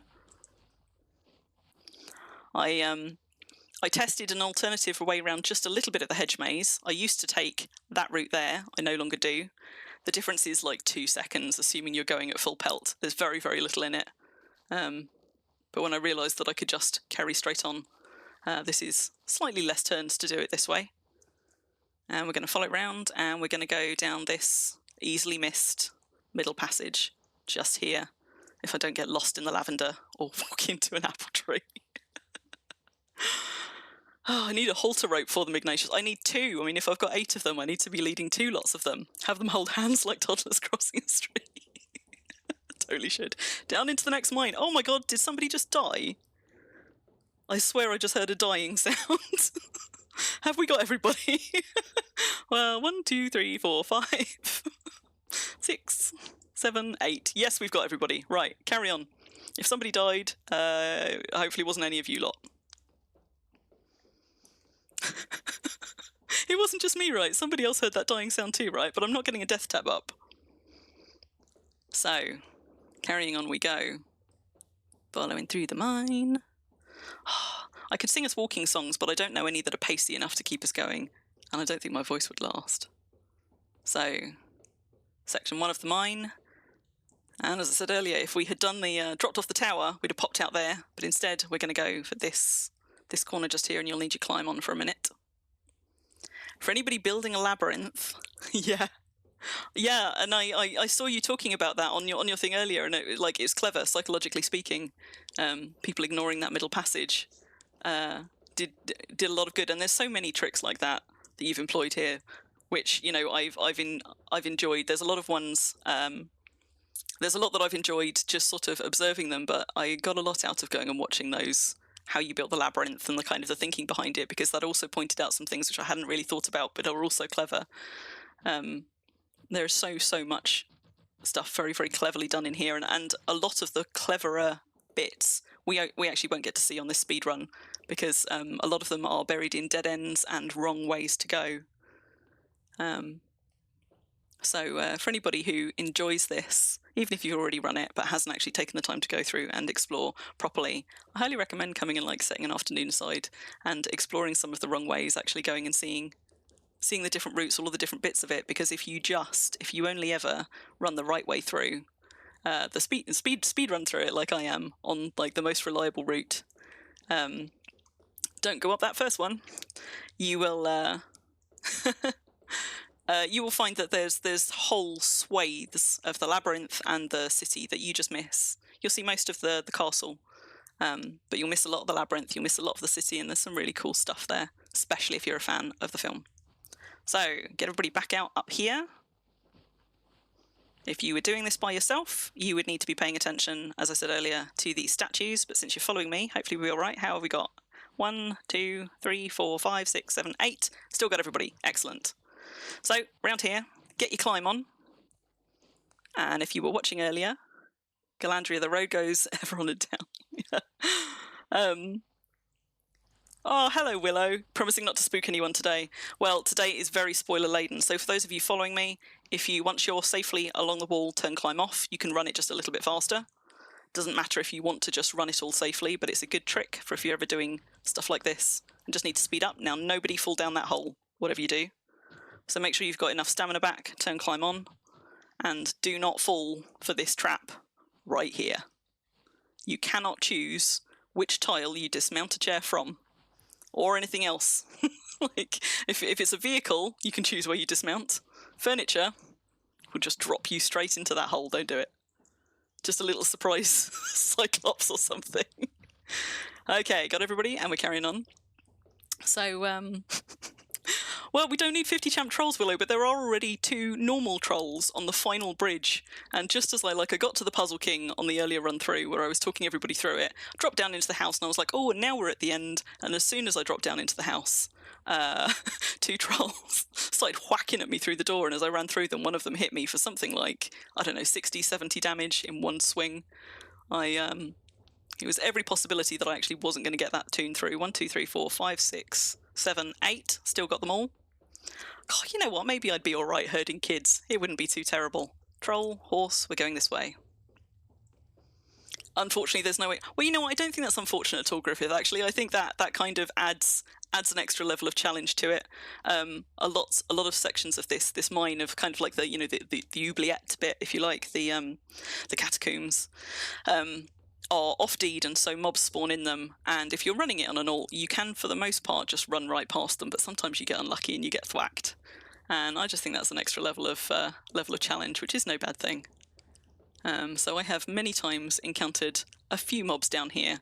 I would come unstuck running it on alts in the way that I do with no armour on if there were a lot of mobs down here, and I can see how if nobody had run this in a while and they'd all started to pile up, then it could become a lot more challenging. But luckily this sees enough regular use, half of it possibly from me, that there are not too many alts in here at any one time. Got everybody? Another one? Another one? Have we got all? I will be amazed if we get to the end of this without any of us getting diseased, because there's going to be a lot of times that we all end up bundling up on one tile. 1, 2, 3, 4. Have I got everybody? 1, 2, 3, 4, 5, 6. Wait, am I missing someone? 1, 2, 3, 4. Feel like I'm 1, 2. I can't count while you're all moving. 1, 2, 3, 4, 5, 6, 7, 8. No, got you all. Brilliant. Carry on. Fun being on a wander with a lot of others, Ruffle. Yeah. But to get to nearing the end and be killed by a troll, I know, on that final bridge as well, like, you've completed the castle, you've completed the mission, all you have to do is go and get your Puzzle King's ball, and to then, at that last bit, be thwacked by a troll on the bridge and die would be pretty devastating.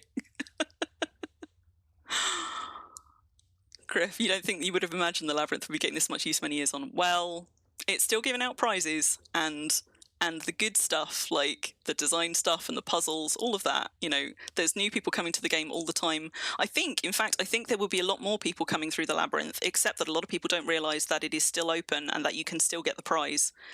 All the time when I talk about this, I have people being like, wait, can you still actually get the prize from it though? Thinking that it was only available for, I don't know, when it opened or for the year or whatever. And I'm forever telling people, no, it's still open.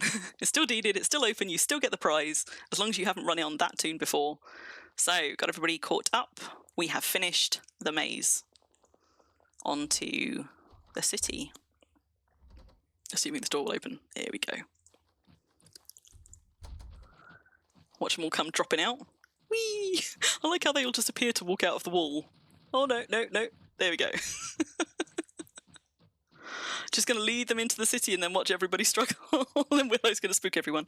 No, Farron, so before you joined us, I spent the first hour of this stream doing the route that I'm taking through it as a slightly slower pace of a walkthrough, just talking people through. And any time I get to what I would consider to be one of the major crunch points where people often take a lot of time to solve it, shouting spoilers for anybody who is trying to listen rather than watch and not spoiler themselves too much so they could turn it off while I explained the crunch points. But having shown all of these folks the way through it, I am now just going to lead them the whole way. Statue of Rejuvenation there for anybody who needs it. You just examine them for those to work. And of course a fountain if anybody needs to drink. I'm actually still full on this one. But you can see that this toon, actually I didn't eat up pizza on this one, so her stamina refresh isn't as fast. Willow said she would behave. Hooray, somebody rang the bell. Well done, Ruffle. Willow said she would behave, so hopefully she's not going to spawn anything on us, but you never know. You never know. And make sure we've got everybody caught up. This, if anybody is still trying to avoid spoilers, and at this point has not already been spoiled, look away now, because this is the bit that baffled Calvert for at least half an hour, possibly more. Really should have counted. Let everybody catch up. And we're going to go this way. And Farron and Griff, if you're ever back here, a bit of maintenance, this tile here has been packed for forever. I would love somebody to come and unpack it and replant it, because like that there is almost a little bit of a spoiler just from people passing over here. And there's a few tiles in the maze as well that are packed, but at least the maze there's multiple ways through. That kind of movement, that kind of mechanic, yeah, it could be used so much in the game. What I'm doing here, by the way, guys, is I'm climbing, but if you, again, drop climb, once you get past these ridges here, you can run along a little bit faster. It's just you have to do kind of a mini climb to get past some of the ridges.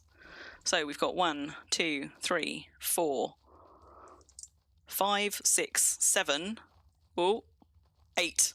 Still got them all. No longer climbing. Right. Everybody caught up? In we go. pack tile was intentional? No. Surely not. This whole time that I've been running this thing, I've been like, damn it, that pack tile. It's just spoilering it for anybody who wants to bumble around for ages. Having said that, it doesn't spoiler it for everybody because, as we know, poor Calvert still spent ages running around that bit in the stables being like, oh, so I've seen the clue about the horses getting out. I don't know what I'm meant to do. We even tried to convince him that there was a jump command that in his 12 years, 13 years of playing Wurm, he hadn't yet discovered. We almost had him going for a little while. Got everybody? Everybody see? Any more? No, still one. So you should be all right if you're only on a little bit of damage at this point, guys, but when we get to the Room of Doors, we might need to just stop and heal some people up because we are going to take a little bit more. So we're going to pop down here, and the closer to this end you pop down, try not to hit the gate, because while it might prevent damage, it might also bump you into the wrong area. You're going to take a little bit of fall damage just there. And you're going to need to turn your climb on just for this bit here. Hello, Bun. And I'm sorry if thank you for the follow, Griff. As I was saying, for people who have just joined us and weren't with us earlier in the stream, have I now got everybody? 1, 2, 3, 4, 5, 6, 7. Well, wait, am I missing someone, or have I miscounted? 1, 2, 3, 4. 1, 2, 3, 4, 5, 6, 7. No, I've got you all. It's all good. It's all good. Do we get an achievement for this?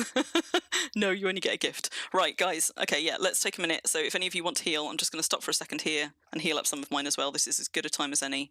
So if you've got any wounds, I've got quite a bad one, actually, on my foot. Let's just try that. Now would be a good time because we are not going to get to another statue of rejuvenation before we take more damage. Look like we're dancing. Hi, Vulcan. For anybody joining us partway through, there is going to be spoilers on this bit if you are watching and you've not run the labyrinth before. You might be all right just listening to audio and not watching, but I cannot promise a spoiler-free route because we are taking the fastest route through the labyrinth.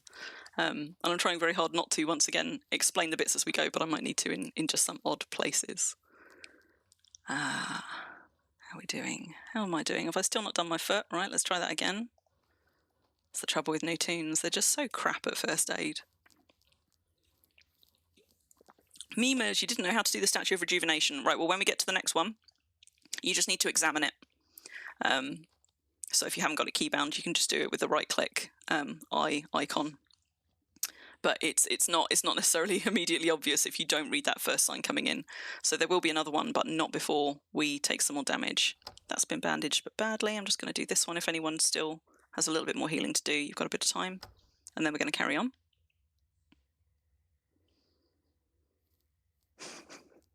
Memers, that's important because when you get to the Puzzle King at the end, past the trolls on the bridge, if we don't take the trolls down and we are just trying to race through, get the prize and get out before they kill us, you also need to examine that statue. That's how you get it. And as soon as you examine it, you will get the prize and you will get teleported to safety.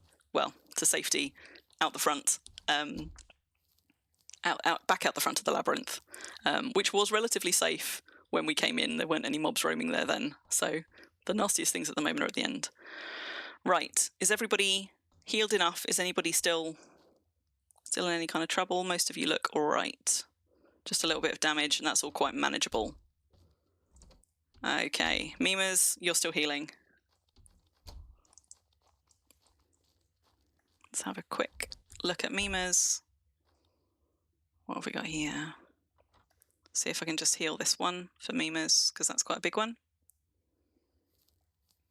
It has been treated, which will stop it getting worse. We'll see if we can just take a little bit of the damage off it, and then we're going to carry back on at a pace. Come on. Oh, well, somebody's done it, and I don't think it was me. Right, let's carry on. So, 1, 2, 3, 4, 5, 6, 7, 8. Got you all. Let's go.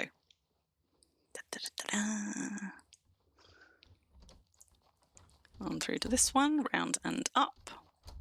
Only one way you can go at this point, but not for long. Here we go. 9? Wait, what do you mean 9? Have we had somebody else join us? Have we got an extra one? Did I miss one? Carrying on down here, don't fall off the edges. There are several places now where you will be able to accidentally drop off into the wrong bit if you are not paying attention, or if you're on auto walk and you didn't listen to me, and I didn't listen to me because I'm on auto walk, but bold and brave. How are we doing?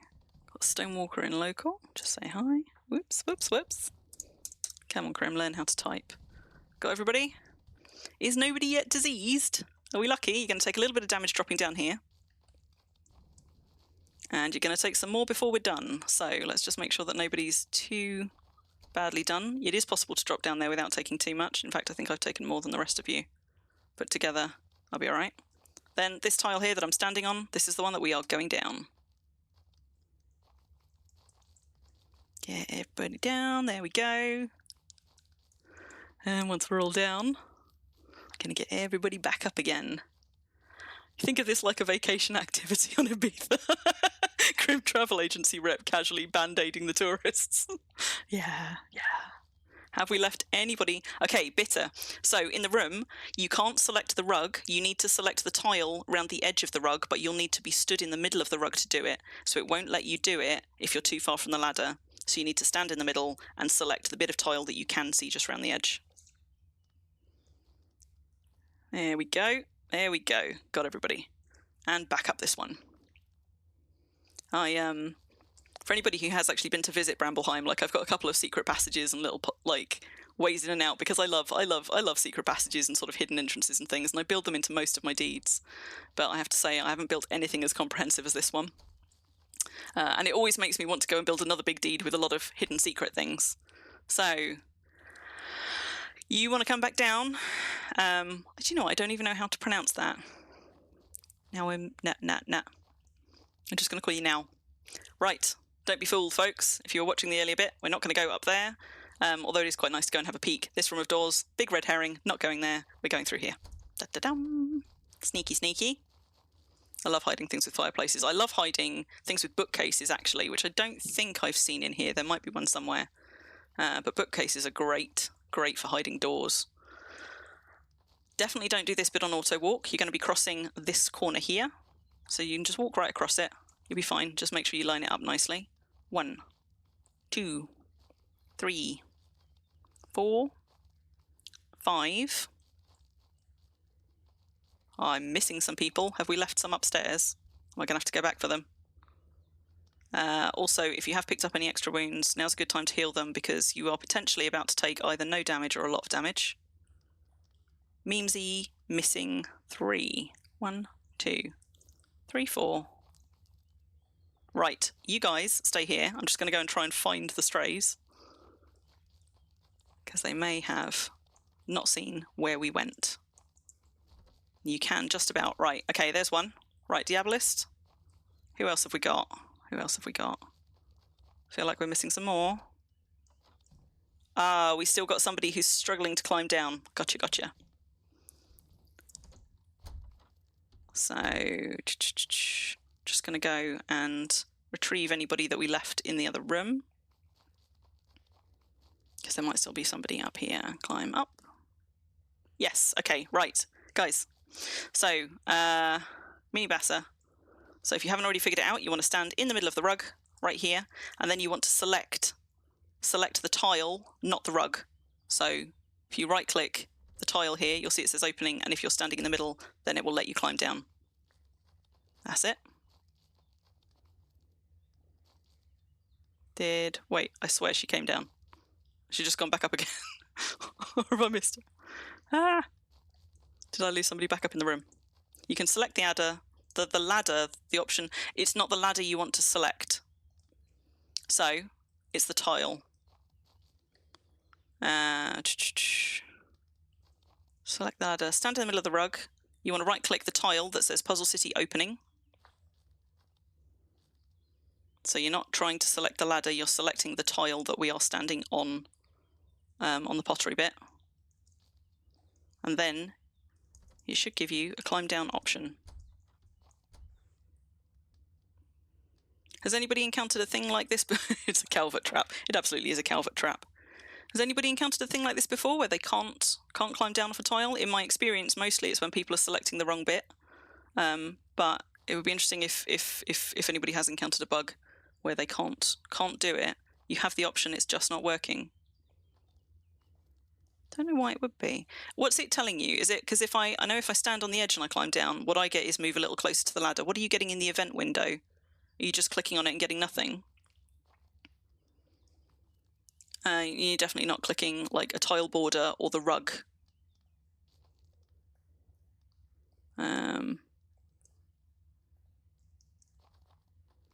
How strange.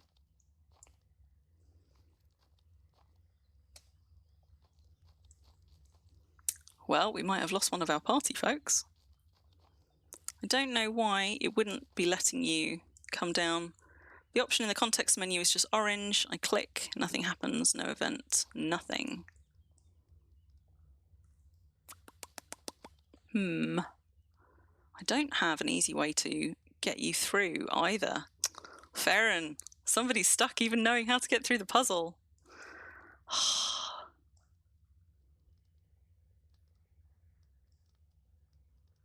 You probably don't want to relog at this point, because the problem is we are in buildings here where you will get thrown back outside if you relog, and I don't know where she will get thrown to, probably somewhere down here, which will be right back at the beginning of the city. Right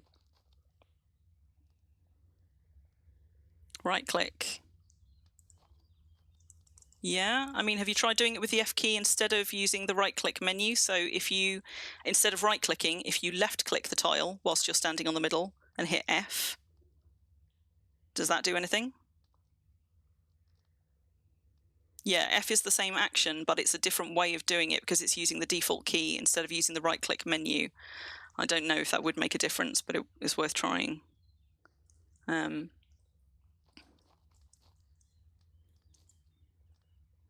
See climb down, but nothing happens. So on the F click menu, you should get climb ladder instead. Yeah. But again, nothing happens.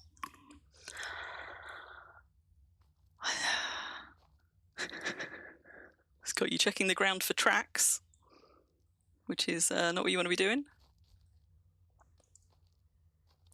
Okay, Minnie, do you want me to get a priest to come and portal you back to the Puzzle Labyrinth, or do you want to hang out here and I'll see if I can run a priest through later to come and portal you through to the next section? It's up to you. Yeah, check the ground for tracks. I know they've tried tracking, but in fairness, they've also tried doing the right click menu, and I can't figure out why they wouldn't be able to get down through that one. Luckily, it is the only one quite like that. If you don't mind, please port. Right, so what I'm going to do is I'm just going to go and catch up with the other folks in the room who hopefully have finished healing themselves. And meanwhile, I'm going to pop my priest through a portal. Use portal. And then I will summon you back to Vrock. To Vrock Landing. Right. Let me just go and catch up with the others, make sure that they are still alive. There they are. Let's hop back over here and just hang fire a second. If any of you haven't, you're all healed up. Perfect. In fact, I'm the only one that isn't. I should be all right doing this, but I have once or twice just completely splatted myself where the game has gone a little bit slower than I have. So, right. I am Mini Bisa. I'm just going to run a summon for you now, back to Vrock Landing. Summon Soul. And as soon as I have done that, we're going to carry straight on. Ruffle, you can summon them to the start of the labyrinth. The trouble is that's not going to get them... They're not going to be able to get through it if they can't get through that bit, but I can summon them back to the portal at the very least. Oh, wait, I just need to eat a gem. Let's do that.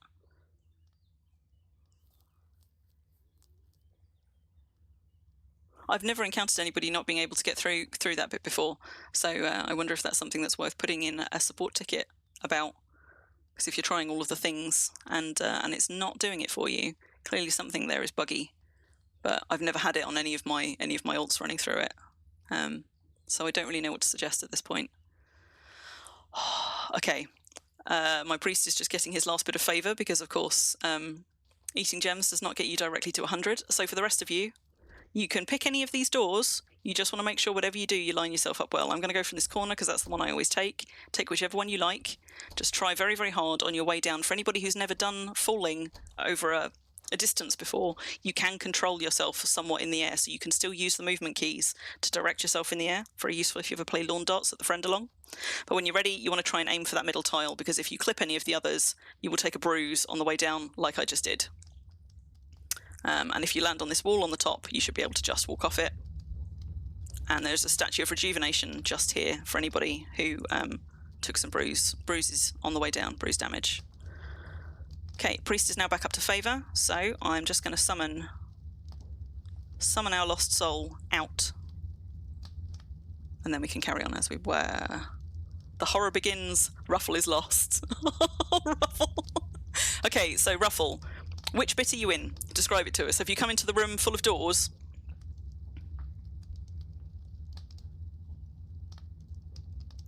Have we got our own local? You used the statue too. Well done, memers.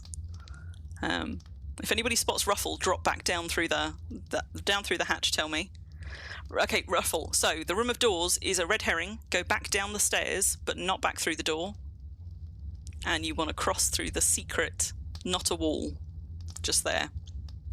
And when you're in the next room, there are two tiles that there's sort of like a diagonal that you have to cross to get across to the next platform. So let me know when you found your way to that bit.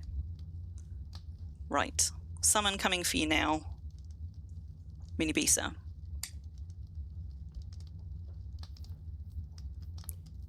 How you doing there, Ruffle?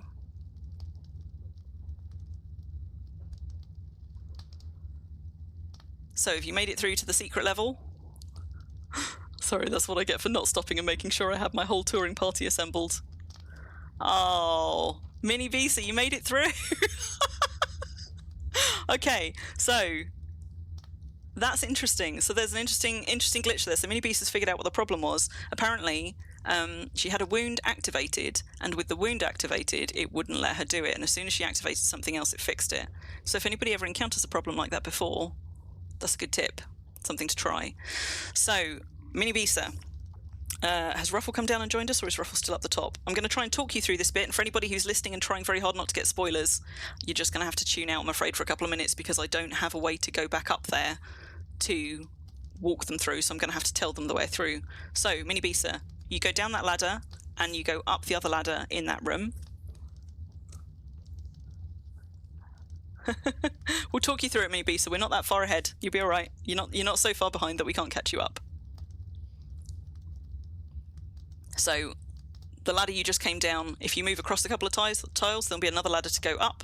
You may find Ruffle up there somewhere if she hasn't yet come down and joined us. Have we got her? No, we haven't. So she's probably still up in the... It's a slate building, and there is a room of doors up top. So hopefully you're going to find one another. So Mini Bisa, just follow it through when you're up, across a little wooden bridge, and into a slate building. And instead of, if you go up the stairs and find yourself in that big room of doors, you've gone a little bit too far. You want to go back down on the stairs and cross through the wall, which is not a wall and is just pretending. You're at the doors. So, back the way you came, just a little bit, just back down those stairs. It is on the staircase. You want to cross through one of those secret walls, and you will be into a secret level of that building, which is probably where Ruffle is. Yep. Very good. Illusory wall. So easy to run past. So easy to miss, even when you're looking for what you've missed. And if you and Ruffle are now on the middle floor, you're going to need to cross over a corner where two floors connect to one another adjacently. Go straight across that. And in the wall opposite... The one with the one that you just came through, the end opposite, the one that you just came through with the fireplaces on the far side, there are 4 doors, all of which open onto a great big drop, a pit with rock at the bottom of it.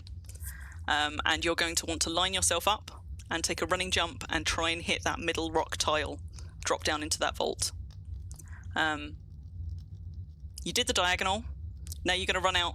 Well, go and have a look out those 4 doors at the end that all look down into the pit. You can pick whichever door you like. Here comes Ruffle. And here comes the other one. We've got everybody caught up. Well done. Hello. So, hey, well done, Mini Visa. Mini Visa, just examine this Statue of Rejuvenation here and get rid of that damage. Congratulations for making it through, both of you. So, hopefully that's the end of the explicit spoilers. And I'm just going to do a quick count because I've learned my lesson. 1, 2, 3, 4, 5, 6, 7, 8. I think, except somebody just disappeared. Is somebody hiding in a pillar? Or have I... Right, 1, 2, 3, 4, 5, 6, 7, 8. Oh, you keep moving, you lot. Right, I've got you all. Let's go. Everybody ready? Go, go, go. Go, go, go. This way, this way. See you all turning around. There we go. Right, through we go. Now, everybody, be very careful down here. There are lots of bits you can slip off and fall down into the mine. So, here especially, don't trust auto walk if you're getting any kind of lag at all, or even if you're not. You'll be alright in this bit, because we need to drop down here. Don't forget, no falling damage in mines, so you don't need to worry about climbing down, you can just drop. But we are going to come to a series of bridges and high passages with sneaky, trappy slopes on the sides. So you do just need to pay close attention to where you are walking. Welcome back to group safety, Ruffle. So up over that one, here they all come, dropping down like lemmings. Get on, Bitter, you can do it. 1, 2, 3, 4, 5, 6, 7. Have I missed one? Have I lost one? Have I lost one? Is there one more?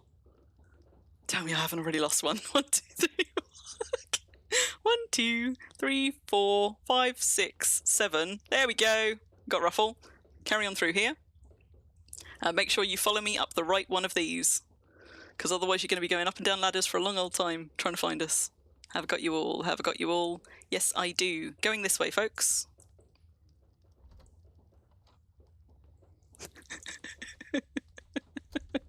Yeah, as Ruffle says, well done on figuring that out, Mini B. So, like, that's a weird... It's a weird thing, because most things activated obviously wouldn't cause that problem, but clearly that's a little bit of a something there, and it might be worth actually just mentioning that on the forums, putting it as a thing, like with the wound activated. I don't think it's meant to work like that. It's preventing you from doing a thing that you should otherwise be able to do. Don't walk off the front, anybody. Just watching you all approach that edge. So we're going this way, and this is the bit where you need to be most careful about not slipping off the edge of something. Da, da, da, da. Thank you for the follow, Galandria. Sorry I missed it. My follow alerts are not pinging today, so I'm being a little bit slower to notice them. Thank you for that. Are we going to get through here without anybody slipping down the sides? Hopefully, yes. Look at us all go. Look at us all go.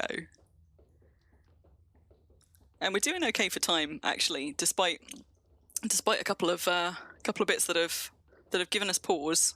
Nobody fall down this hole right here. Don't do it. Don't do it. So easy to do.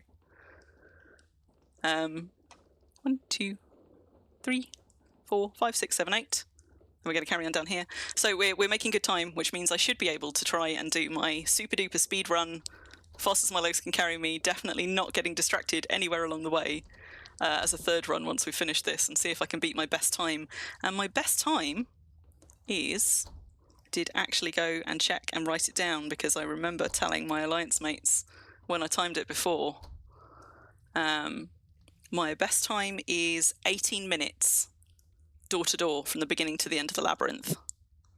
And for anybody who's gone through this kind of under their own steam, like, you can take hours going through it, puzzling it the first time, but even when you know the way, you have to be essentially going at a cracking pace, knowing exactly where you're turning each time, knowing when to heal, when to stop, and being very accurate and not in your haste, finding that you're dropping off. You're going to need to walk, guys, if any of you are struggling to get out. You're going to need to climb to just get out of that mine, just over the corner.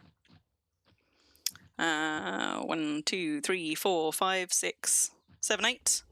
Ruffle, it's just you. You need to come and climb out of the mine.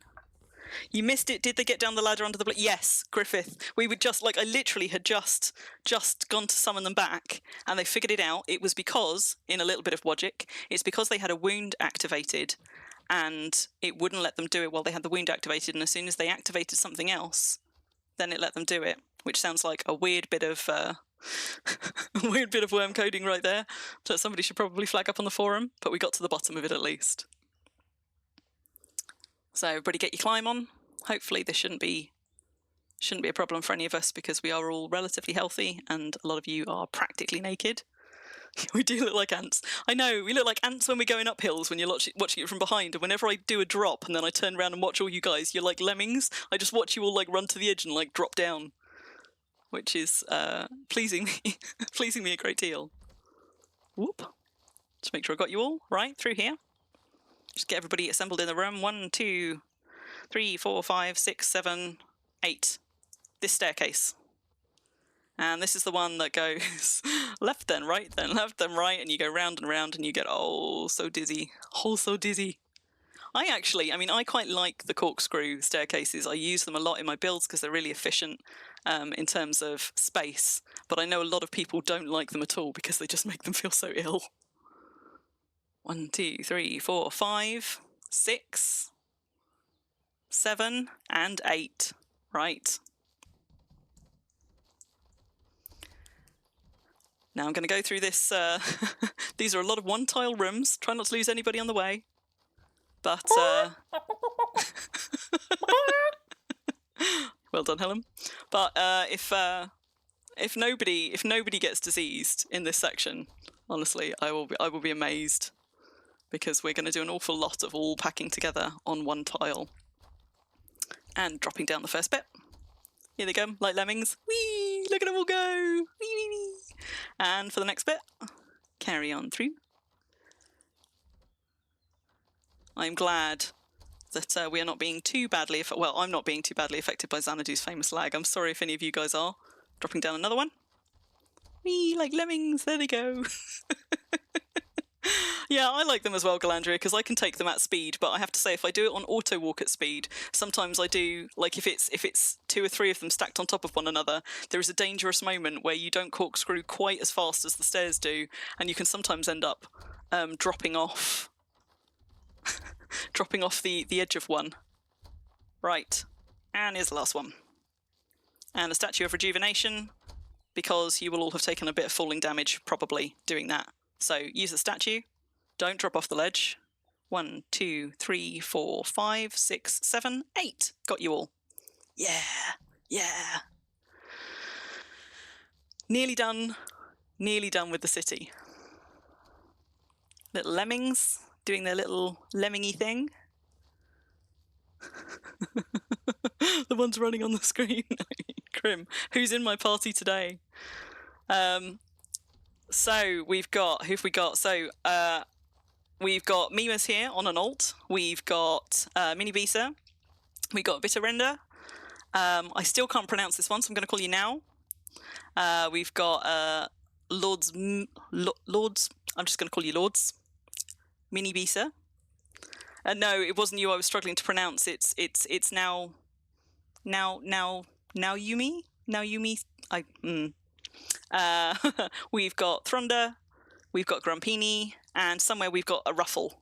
Although, oh, she was behind me. Sneaksy. So, up we go. Up 1 and up 2. The funny thing is, I'm used to going through this at a pace, and in some ways, I'm less certain when I actually stop and question myself, because so much of it now is muscle memory. So sometimes in these things, like when I'm leading people around and stopping in between, sort of stopping along the way throws me just a little bit, because I'm so used to just kind of like going and going and going, and if I stop and question it, don't go all the way down to the bottom, anybody. You want to all assemble on this tile? Have we got them all? Have we got them all? Yes, we have, and we're going to drop out here. Ready? Whee! And we are now at the castle. 1, 2, 3, 4, 5, 6, 7, 8. Perfect. Are we? No, wait, we're not actually. Sorry, we're not quite at the castle. We're nearly at the castle. Next one. We're at the castle. Right, climb up.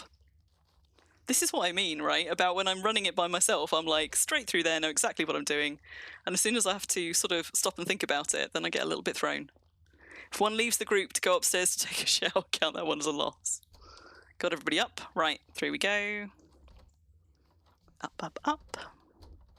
And we're going to go down here, not up, for everybody who's just packing into the room. Down we go. Woo, that was really close in someone's face. And through this sneaky little door here. Now we're at the castle. See, I was only like one tower off. 1, 2, 3, 4, 5, 6, 7, 8. Got you all. Into the final bit, folks. Oh, right. So this one is a lot less twisty-turny. Hopefully it will be easier for you to see where I'm going, but I will still just stop periodically if I think I might be about to lose you. Get everybody up here. And as soon as we've got you all, which I think we have, we're going to go over this corner here, which looks like you shouldn't be able to cross it, but you can. Ba-ba-bam. Oh, somebody went back. Ruffle went back down the stairs by accident. Cross over the corner. We got you. Right. Now, you can follow this a little bit more sensibly, but I tend to, in my haste, actually drop off some bits where I needn't. But if you drop onto stairs, you can just walk around and climb them. But if you drop onto stairs, you won't take falling damage because you're not dropping far enough. So you can just sort of sneaky drop off that ledge there for an extra second of time. Make sure we don't lose anybody down into the castle along the way. We're going to cross into the second part of the castle, and we're going to do so much crossing back and forth. You will, it's so easy to lose track of which castle you're in, and to be honest, it doesn't matter as long as you recognise where you are. Everybody lined up on this tile. We're going to do a sneaky, sneaky drop down onto this, which gets us access to an area which is otherwise a little bit tricky to get to. Yeah, look at them all. We're doing so well. We're doing so well. I'm amazed I haven't lost any of you into the depths of it anywhere. And that close call with Mini Beast, in fairness, was not her fault. That's definitely the game acting in a way that you don't expect it to. Ooh. Never been down there. Right, crossing back over into the first bit of the castle, back into Castle Part 1. And we're going to go up and over and back down. Don't fall into any of the traps of dropping off the wrong bit of ledge. Straight up and over. See, we've got Ruffle back over there. Just make sure that she also gets to us. So up one set of stairs, Ruffle, and then back down the next. Super. I am not a spy in Portuguese. I am not a spy in Portuguese. Is that what it means? I see. I see.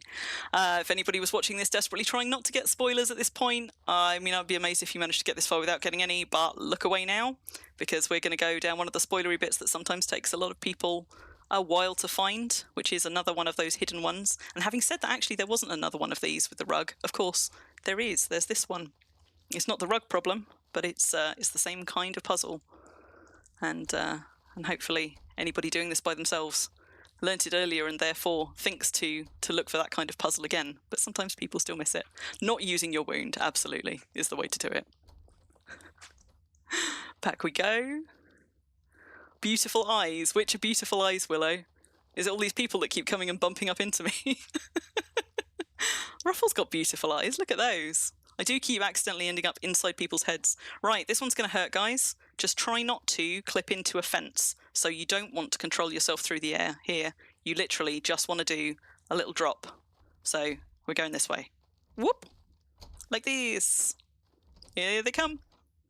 Whee! Look at them all go! Drop, drop, drop, drop. Da-da-da! Everybody's going to take a bit of damage. Given that there are trolls on the other side, we're not going to get another Statue of Rejuvenation. You might want to just heal anything, particularly if you took a bit more damage. Most of you have only got a little bit of damage there, so actually we're probably all fine. But if you want to bandage, now is the time, because there's going to be no more statues, and we know there are trolls on the bridge, and we are nearly there. Yes, yeah, there is, and they're really very good at that, actually.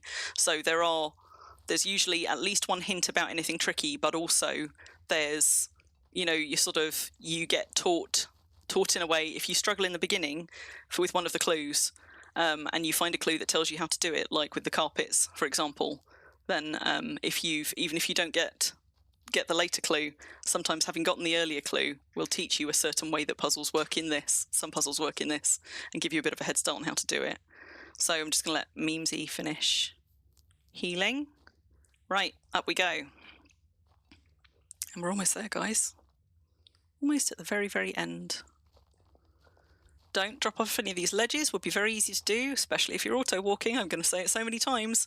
Not because any of you have done it, but because I absolutely have. So many times. Usually when I'm trying to run several alts through it at once, and I don't do them at the same time, what I do is I line them up, run one of them through until they get usually to the room of doors, which is where I'm injured to a point where if I haven't got cotton, I need to wait for a natural healing tick. Then I start running the next one through. But it does mean that sometimes I look away for a second and I've got them on auto run, and then it's just too late. But we are now on pretty much a straight shoot. As long as we don't lose anybody over a ledge. It's just a straight route now to the end. The beginning of the end. Climb down one. Here is the Puzzle King. And Ruffle, you said you wanted to go first. Anybody who is a decent fighter and who is armed, you might want to go first, because apart from anything else, hopefully you will then be able to tank as everybody else runs past, because the trolls can only attack one thing at once. So we are going to go not back down into the castle. We're done with the castle. We're going to go across this bridge, and as soon as we drop into this room... Oh, they might have left the bridge. They're probably back down in the house. So let's just let those two well-armoured people go first. Hopefully they will draw fire. We'll get the rest of you down here. And when you get into the house, whether or not you are getting attacked by trolls, you are going to want to go and examine the statue, the black statue. Where are our troll friends? Are they in the house? Yes, there they are. So for those of us that are squishier, we might run right on past those. Try none of you to get yourself done. You can have a quick look around this room if you are not currently being attacked, but as soon as you're ready, that's it. You just examine the Puzzle King and off you go. Those of you tanking, I mean, if you want to take down the trolls... Oh, look at that. Brilliant. So if anybody else wants to now come and do another run of this, and on my final speed run that I'm going to try and break my record with, I am not going to be harassed by trolls. Thank you all very much. So this is the one. You just want to examine this statue and you will port back out front with your prize. Now, if any of you have made a mistake here and had already run the labyrinth with any of these tunes and hadn't realised, oh dear, we go... Oh. That's a person, that's not a troll. But if anybody goes through that and realises when they get to that point, if they examine the statue and nothing happens, it means that you've already got the prize on that tune. There is another way out. There is a sign in that room, and I even missed it last time when I did this on stream with Calvert. I saw the sign, but I didn't realise what to do with it. There is a sign tucked behind the fireplace in that room, and if you examine that sign instead, it does give you a bit of a clue on it. That will port you back out without your Puzzle Labyrinth, without your Puzzle King's Ball. So you should now all have a Puzzle King's Crystal Ball. Hooray! Well done. Well done, everybody. I'm glad you made it through. It would have been... Thank you, Memesy. It would have been very, very sad to have left somebody in there part way through. And thank you, thank you those of you that came along with sufficient equipment to do some troll slaying. So 1, 2, 3, 4, 5, 6, 7, 8. Got everybody. So for anybody who wants an escort back to Rock's Landing, it isn't too hard to find if you're doing this by yourself. You just follow this pretty road until you get back to Rock's Landing Inn, and there's a highway right there that points it, but it's not far. So we might as well just run everybody back. And then, what time are we on? 10 o'clock here. Loads of time. Then I'm gonna load in my third and final tune here and try and speed run it. And oh my god, tell me you didn't take that rooster all the way through. You can't have. Did you leave it in the pen? Somebody parked their rooster and came back for it. Oh no. Right in my ear, lords. Now we just need to get the crystal ball to transfer across clusters. Yeah, it is one of those items that you just can't get on the Northern Freedom Isles. You're welcome, Grumples. And congrats to everybody who got through it. And that was a bit of a stop-starty one, but as I say, I'm going to keep going and I am going to do one more run at a much faster pace. My best time so far is 18 minutes from the door through. I'm going to see if I can beat that. I don't know. We'll have to see how we go. But if anybody is then wanting to watch this for a much more I don't know about much more straightforward, for a run through without me stopping and explaining and turning my camera around all of the time and potentially confusing you, maybe that last one will be the easiest one to follow if you are trying to then do this at some point in the future, following the stream on VOD. Just going to let the last person catch up because I don't want to leave anybody behind. Thankfully, on Xanadu start towns, there usually aren't that many mobs about, but also as there's people building in the area, I reckon they are probably dealing with most of the mobs around here. Look at the way that rooster runs. You know what? I fucking love chickens. I love them. Look at it go. Look at it go. Little head down, doing a run. Saw your earlier stream, can't live without the remarkable either. Right, Thronda?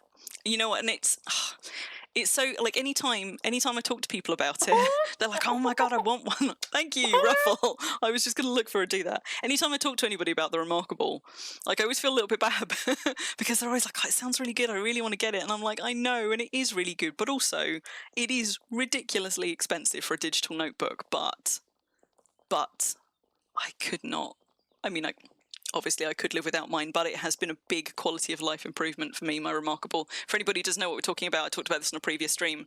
This is my remarkable, and it has all my notes for anything in. I do my D&D planning in here. I've got maps that I've created in here. I've actually loaded the Wurm maps in here as PDFs so I can write on them. All of my work notebooks, all of my hobbying things. Like, I still have hobbying spreadsheets, but pretty much all of my stuff now lives on that, and I love it. I love it. Random people coming up to me at airports even. I know the number of people that I've just opened a blank notebook and been like, go on, have a go. Have a try. Everybody wants to just, like, have a try, and I don't blame them. I wanted to have a try too. So we are back at Rock's Landing for the portal. Lovely seeing you all. Thank you all for coming and accompanying me. It was really nice. Really nice to have a proper little tour group there going through. That was good fun. And I'm glad that you all made it through and that I didn't accidentally get any of you killed and that you didn't get any of you killed. So long since you went through the maze, Grumple Stillskin. Yeah. Big thank you to the Factional Fight brothers, Griff and Farron, who were in chat earlier, and some of them may still be in chat. Oh yeah, in fact, Griff is right there. Who spent, I think they said it was 3-4 years building this. Took a lot of time and ingenuity, and I'm sure there were a lot of bumps along the way. Things getting redesigned, and just so many clever design principles in there, like the mine entrances that you can't see because they are locked, so you can leave them but you can't enter them. Like, clever use of Wurm mechanics like that. It's sort of like is lots of clever use of things like that. The fact that you don't take falling damage in mines, but when you've just come out of somewhere that is above ground, it's not always clear that you're about to go underground.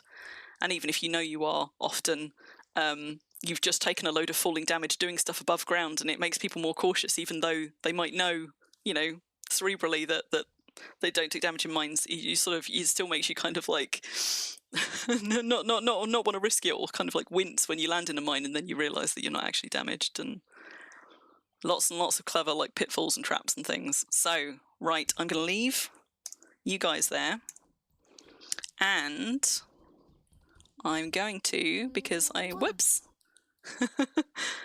Thanks, Mini Bisa. Very good to see you. Let's give you a hug. Hug. Wait, wrong menu for a hug. Hug. Have a hug. And there's Grumpini catching us up. Do you know what? I had a special, when my event countdown finished, I had one of these and I forgot to turn it on. Blue. But I'm going to turn that one on for the next bit. But first, before I forget, I am going to go and feed my cats very, very quickly, who are currently trying to flip over their food bowl.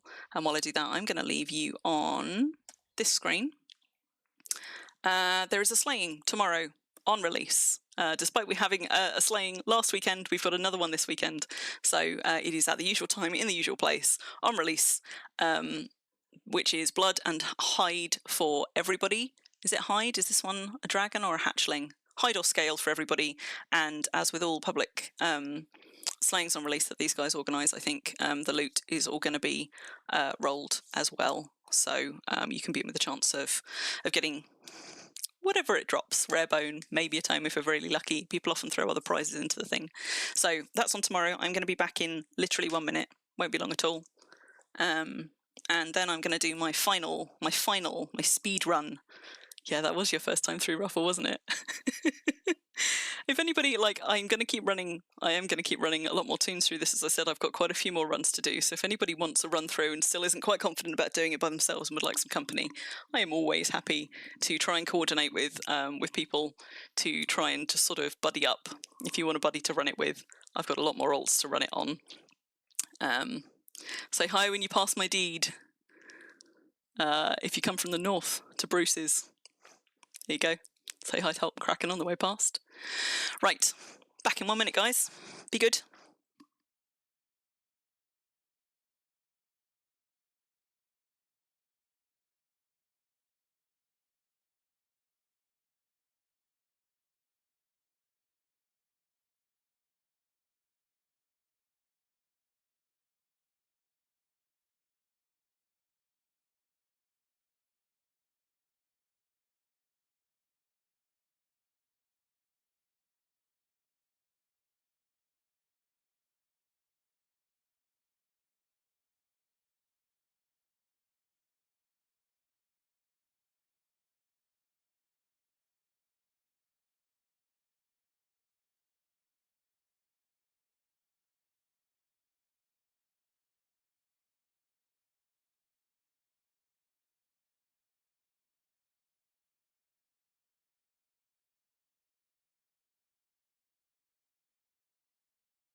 And lo, I have returned as promised, hopefully inside of a minute, and as you will see, I am on a shiny new toon who has not yet run the labyrinth.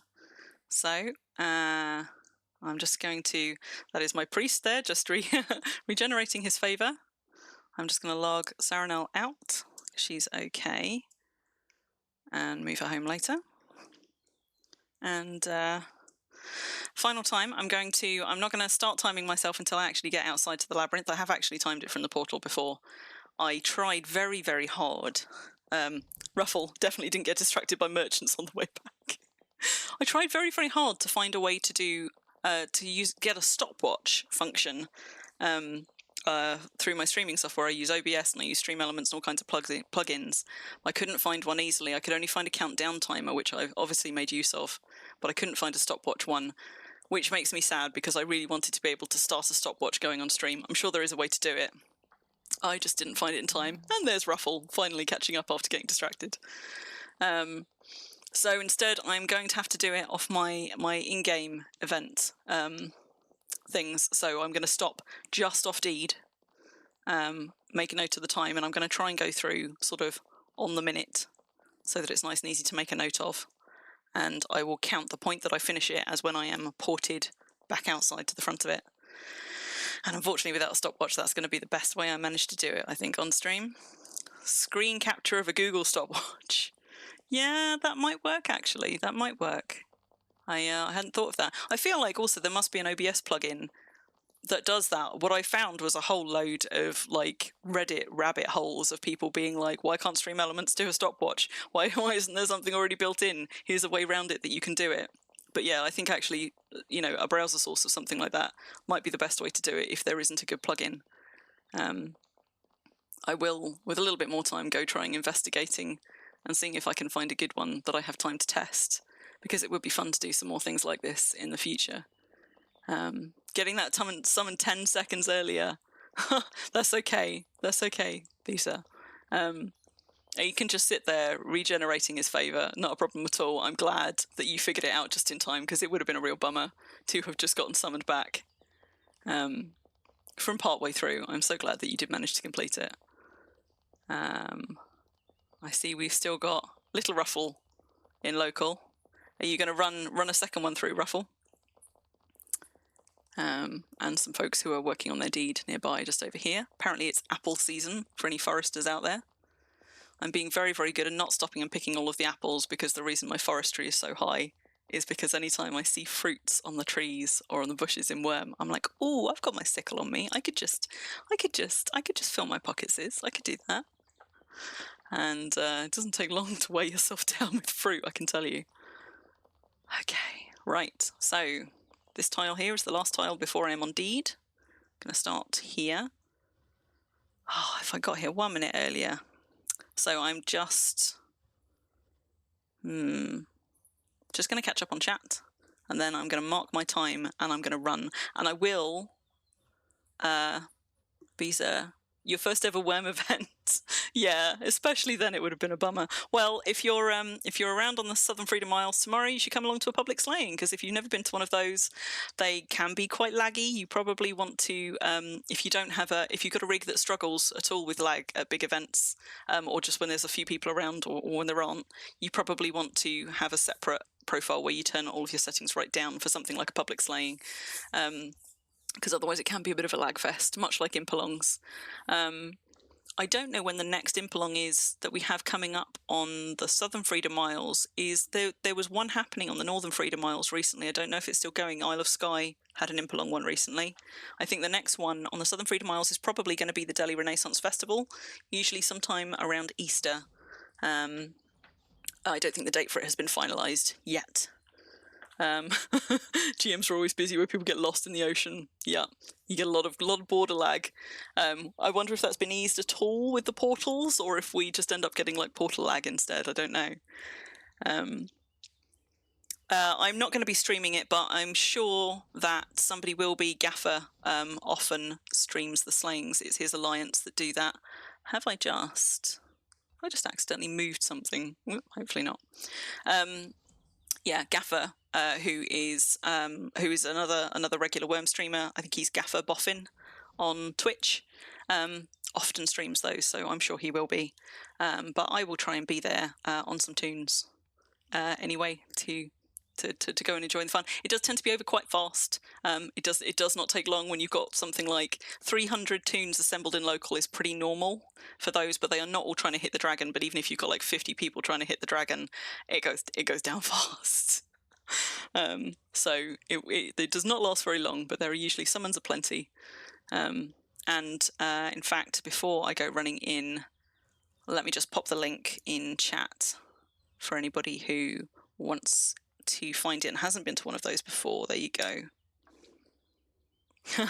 Your daughter and you spent hours harvesting stuff. So hyped up by the cart and horses. It's amazing. You know what? I love harvesting stuff. In fact, one of my favorite, I know I've talked about this before, like one of my favorite things about Wurm in it is not actually most of the skilling activities. It's just kind of being in the world in Wurm. I mean, I'm a builder. I'm a consummate builder. I love building in Wurm, but I also just kind of love existing in it. I spend a lot of time not gaining any skill at all, just picking flowers and exploring places and admiring things that people have built. And sometimes, wandering through the woods with my sickle out, just doing a whole load of like fruit harvesting. And there are lots of ways that I enjoy Wurm, which are very, very different to the way I know some of you enjoy it. Yeah, as Vulcan says, Gaffer has the Goblin Hut at the slaying site where he will do an affinity meal for free for anybody who wants one if he's got time. So he starts streaming a little while before the slaying usually, and you get to see all of that set up. He'll make you some stuff for free. Sometimes Kaiser is there mixing bloods or somebody else. I haven't seen them there the last couple of times, but there's quite a lot of people who put time into events like that to make them free and enjoyable, and you get cool stuff. And all you have to do is show up and be nice and not mess with the spreadsheet. You rarely watch your skill bars. Yeah, I don't. And the only time I tend to grind for anything, which is rarely, is when there has been a skill, like a skill ceiling between me and something that I want. Like I need to work on toy making because I want to make my goddamn chessboard. I won a rare unfinished chessboard at the Delhi Renaissance Festival, actually at one of those, which I have still yet to complete because there is a skill threshold to be able to create the chessboards, and I am not yet at it. My toy making is very, very neglected, and for a character that has been in the game for 12 years, I am woefully behind what a lot of people have done in 2 or 3, with some serious grinding with regards to skills. Like, I've only got a handful of them, like in or near the 90s, like very small handful. I only got my blacksmithing up past 70, I think, start of last year or the year before, and I got that entirely from Impelungs, pretty much. Yes, 30 toy making is what I need. Mine is gonna, here you go, you can see how, she says, I'm not on my main. Of course I'm not on my main. I think my toy making on my main on Crimson Earth is somewhere around like 12 or 15. So it won't take me long to get there when I make a concerted effort. I just haven't quite got around to it yet. Woe is me not having lots of skills at 90. I mean, I'm not really woe is me. I'm not bothered about them. It's just for the amount of time I've been in the game. There are some people who prize high skills, and numbers go up above all else, and that is where they get their fun from Wurm, and that is great. Good for them. And there are absolutely people who will rib me no end for not being more skilled for the amount of time I've been in the game. But that just doesn't tend to be the way I enjoy it. Okay, so I'm going to wait. As soon as this ticks over to 10:22, I'm going to start going, because otherwise I will just stay here and talk about how I love not skilling things in Wurm till the end of time. And as soon as I step on the tile, it should be just past the minute. And then I'm going to go, and I will try my very best to respond to chat, but I'm going to try not to, whoop, there it goes. Try not to split my attention too much. Right. 3 seconds passed. Let's see how fast I can make it through. And the thing that might slow me down somewhere along the way is if I misjudge some of the jumps in my haste to take more damage than I intend to. I'm going to activate some cotton because I am going to need it at some point. But hopefully I'm only going to have to use it once or twice, and that will be the thing that slows me down most. So, break a leg moon. See, now I'm from a theatre background, so I know that that's a well-wishing, but in this of all places, I really need to not break a limb. So I'm not going to take that literally. Lag might also slow me down, it might, Myra, but in fairness, lag will always have slowed me down on Xanadu, so I don't reckon, unless we get a particularly bad bit of it, I don't think it's probably going to be any worse this time than the previous times I've done it, and that's what I'm measuring against, really. So, fast as I can go. I am getting some little lag spikes there. Hopefully, it's not going to be too terrible, but we shall see. Would be really mean now to drop a Cyclops in there. It would, Willow, yes. It could follow me all kinds of places. But for anybody who didn't catch it earlier, my best time is 18 minutes end to end. So that's the one to beat. I'm annoyed that I didn't write down how many seconds, but evidently I was just rounding. But it was about 18 minutes, so we just need to see if I can get it in less than 18 minutes, even if it's only a few seconds less. I will be chuffed. And if I get it sort of bang on 18 minutes or just beyond, you know, I might have to do another run sometime, probably not on stream, using Farron's Easter egg, and see if I can make that jump without hurting myself off the tower, just to gain those few extra seconds. It was literally 2 or 3 seconds difference to get to this point right here, using that one. But I'm sure there's other places that I can lose a few seconds, so it's all going to come out. It's all going to come out in the wash. It's not going to be entirely skill at this point. Some of it's going to be lag and some of it's going to be luck. You can use the message you enter the puzzle. I can, yes, and I'm going to, but also because I enter and exit several times along the way, like in these mines where you go off deed, where things can spawn, there'll be a few of those. But also, luckily, because I'm streaming it, I marked at the point that I went through on stream, so I can always check the stream timestamp. But it was 22 minutes past 10, because I am UK based when I went through. So that was when I was starting. That's what we're going to measure against when I pop out the other side. I'm getting a little bit of juddering on my screen. I hope you guys are not getting it on stream. Sure, it will be fine. I think it's just the... Oh, no, there you go. Rookie error there. Didn't let my stamina come back. Also, I really should on this toon have followed my own advice and got their CCFP bars up first. It's not going to hurt me that much, but rookie errors like that, trying to climb without sufficient stamina, that will absolutely slow me down. So, I'm going to hop up here. We're going to do my speed running thing along this bit of the wall and shoot out the end and try very hard not to skitter down that mine. So back into climb mode. Don't fall down the hole. Don't fall down the hole. I'm not a rookie memers, but I still make rookie errors sometimes. Usually when I distract myself by, for example, talking to people on stream. But sometimes I just distract myself all by myself with no really good excuse other than I have autism and ADHD, and sometimes I am very easily distracted. But as I say, I've run this so many times also, a lot of this is kind of like muscle memory, which does help. Even when I'm out of practice and haven't done it in a while, I come back, and the first time I do it on another alt, I'm like, oh, am I going to get stuck somewhere? Am I going to forget which way to go? But it all comes straight back. I've done it so many times now. Focus, focus, focus. Yeah, squirrels. Like, oh, look, a squirrel. My grasshopper brain.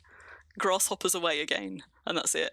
Like, especially if I miss a turn or something, or if I click in the wrong place and sometimes spin myself around. There are absolutely places here where if you turn around, it looks the same going forward as it does going back. Hello. And thanks, Ignatius. And so it is absolutely possible some places in here, if you just with a misclick of your mouse manage to whirl yourself around, it then just you lose a few seconds just figuring out which way was the way that you were actually facing. Enter the Puzzle Labyrinth again, so I've been in a bit of the outy bit, going back into the inny bit. I'm not going to make the same rookie error that I made just before this time, and I am going to just get that back. Come on. There we go.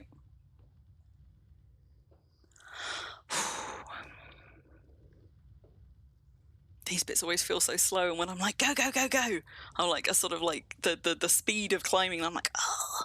In fact, let me just check I didn't make another rookie error. No, I am not wearing armor. We're all good, we're all good. Suddenly occurred to me I might not have taken my armor off on this toon, but I did. End of the beginning. Right. Okay, that is the maze done. And, come on, lag. Come on, lag. Oh, no. A little bit of lag there. That is the maze done, and look at that lag. There we go. That is the maze done, and what sort of timestamp are we on? Leave the cave. I'm just going to examine as I go into the city, because out of interest, the last time I did this, I did also time each section to see how they did. So up we go. We can now stop climbing. And if I just examine this tile here, that will give me my time stamp. Yeah. And not accidentally start climbing. So what did we have? 22, 28, 07. Don't actually need that, but let's do it anyway. Don't need that. Let's carry on. 22, 28. What do we say? 22, 28, 17. So that first section took me 6 minutes. 6 minutes and a few seconds. Straight into climb. And then as soon as I get past that bit, I can safely unclimb. Have to bounce, have to climb again just for that corner, and I'm going to have to climb again for this one just to get past these ridges. But other than that, I can sort of speed run along them. Round we go. Whee! Nobody get dizzy. Uh-oh. It's all good. It's all good. I am, however, running out of stamina, so I'm going to have to stop and get some back in a minute. And I'm about to take some more full damage, so I might finally need to use that cotton, which I do actually still have activated. Because this is going to hurt. Right. I'm going to take this moment to try and heal. And you know what? It would be really sucky if the reason I don't beat my time is because I just get a whole load of first aid fails. But let's see how we go. I could risk it, to be honest, at this point, because I'm probably not going to take enough damage on that final one if it all goes wrong, but I might die. Let's just carry on and try. Crack on and see how we do.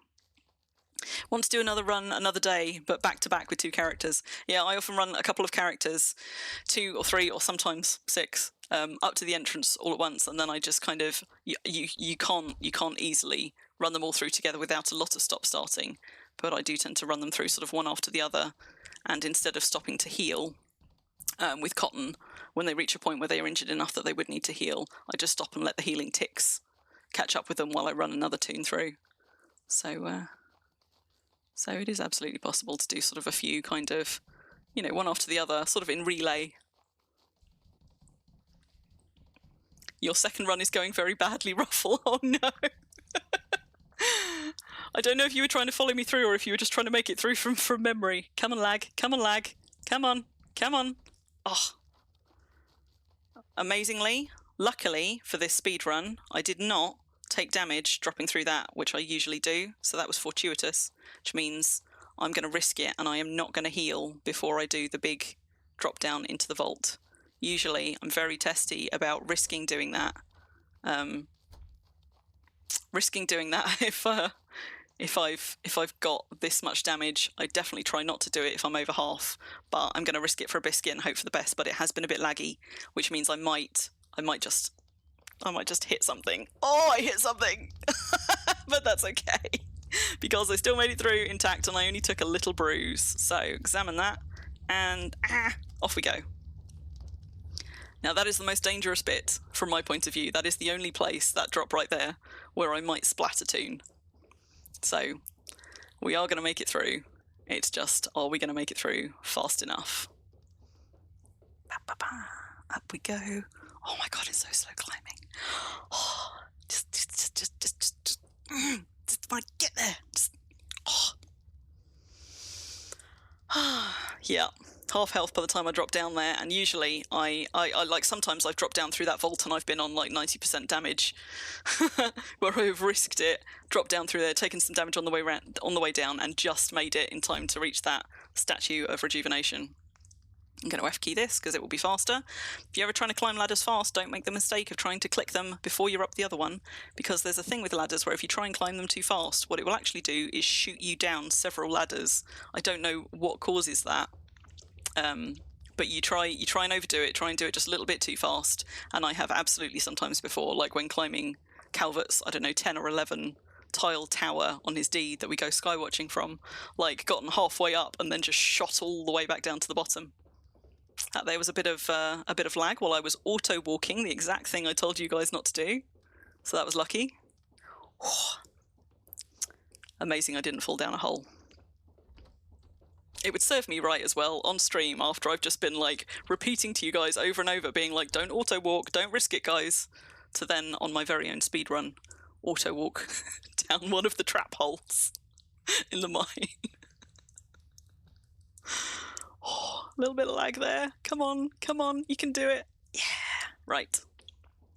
Up and out, up and out. A little bit of climbing. Come on, out you come, you can do it. And just, I need to get that stamina back, because I won't do it on half. There we go. Joining you shortly, Ruffle. Are you going to try and run a second one through, Bisa? So where have you got to, Ruffle? Can confirm I have no memory. Is there a bit that you're stuck on? I don't know how much I will be able to help whilst also concentrating, but I can try. Maybe. There we go. Let's go. Round the corner, round. Up the first one. Oh, this is the round and round, and oh my god, it's so easy when you're trying to do this at a pace to go the wrong way and fall down these spiral staircases. Oh, like that. No! No! Oh, right, try that again. Oh. Less haste, more speed. Is that the right way round? Or is it more speed, less haste? Who knows? Okay, come on, that's it. Let me through the door. Now, I hope the lag is not going to stick me on a bunch of these doors, because sometimes it does. Down one. Oh, took a bit of damage there. Thankfully, there's going to be a statue of rejuvenation at the bottom here. And these falls are not by themselves going to be enough to take me out, although I am racking up damage at a pace. That one. Final one. I have once dropped down here and then stepped backwards off this platform and had to do it all over again. So it's always a risk. It isn't only Calvert that walks backwards off things. Whew. Okay. How are we doing? I daren't look at my overall time, but I can't remember. I didn't actually write down, and I should have, the breakdown by sections the last time I did it, so it's hard to tell at this point if I'm making good time or if I'm running a little bit behind. Looking through a locked gate at the deed token. Oh, Ruffle! You're right near the beginning. I don't think I can easily describe the way through to you from there, except that you just need to find the right mine entrance. This one we're going down. But when I come back out the front, if you need a hand, I'll portal myself yet another toon over here and do an off-stream run with you if you want. Okay, we are into the castle. I didn't examine a tile when we got in, but let's just do that there. Right, speed running through the castle. This one is the fastest section of all, usually 3 or 4 minutes. So, how fast can I do it without misjudging one of my ledges on auto walk, which you're not supposed to be on? It's so gonna happen. I'm so gonna auto walk off something that I shouldn't, but it's just so tempting to use it, because then I can just focus on the turns. I am, however, almost out of stamina, so let's just get that back. Right. It's gonna be like 2 minutes, guys. 2 minutes at the most, and I will be out the other side. And I don't dare stop and look at... Whoa, nearly. I don't dare stop and look at my timer, because if I take my eyes off the screen for so much as a second at this point, I am going to fall off something I shouldn't. So, I'm sorry if I'm missing any important messages, or anything in chat, or any of the notifications. But right, no, this is the one. Down we go. Whoop! So nearly there. So nearly there. Come on, click the right thing. God damn it! Up it again. Whew. So nearly there. What am I on? Some damage, but not enough. Not enough that it's going to be a problem on that final drop. It'll be fine. I am, however, still hurting, which is, of course, slowing me down. That'll go soon, though. I don't actually know how long that sticks around for, but it certainly sticks around long enough that it makes a palpable difference to your running speed. Don't auto-walk off the edge. Oh, I'm going to kick myself if I do it after all of this. And on the plus side, some very kind people took out those trolls. So at least a troll isn't going to knock me down and kill me right at the end. Okay, right, this is it. Final bit. Oh, 50% damage. Out through the door. Oh no, come on, door. Oh no, come on, door. Oh my god, there's another troll in here. How's there another troll in here? No, what do you mean? What do you mean I'm too far away? Okay, so I went in at 22:22. It is now 22:38, which means I have definitely beaten my best time. Let me do some quick maths. So that means it took me 16 minutes. In fact, almost to the second. I went through at 3 seconds past. I came out at 5 seconds past.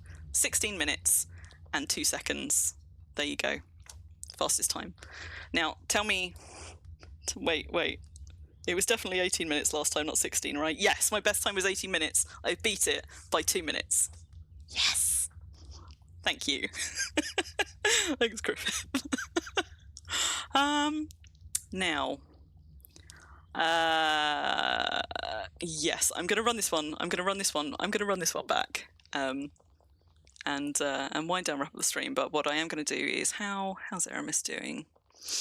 I'm going to, whilst I'm AFK running, because what can possibly go wrong there, I'm just going to swallow something on Aramis so that he gets his favour back. And then I'm going to, actually, because it is only 20 to 11, when I wrap up the stream, I'm going to portal another alt over here and do one final run and see if I can rescue Ruffle. And Bisa, did you say you were in there at best? Now to be the best, run it with no world render on. I have absolutely run it at speed with on alts that have been in the world long enough that they don't get their newbie buff glow. And I have to say, that one is definitely more challenging. Because once you get down into those mines, you are just fumbling your way around walls and relying entirely on remembering where the turns are in order to get through to the bit where there are lights in it again. And that tends to be quite a big stumbling block. I'm not there yet. Doubt I'll make it in time to join you, though. Go ahead. Are you portaling, or are you running somebody else over, Bisa? It's going to be a few more minutes before I wrap up. before I wrap up the stream. So it depends how far behind you are, but also I've got to find Ruffle wherever Ruffle has lost herself in the labyrinth, right near the beginning. So first I've got to find her. So you're porting, you'll be fine. So what do we do? I haven't actually done the thing I said I was going to do, so I'm just going to eat a channeling crystal. It's going to still take him a minute or two to finish getting his favour up to 100. And then when I'm going to need to log another toon on once I have wrapped up, portal them over. So it'll be a few minutes after I start streaming anyway, before I'm ready to go.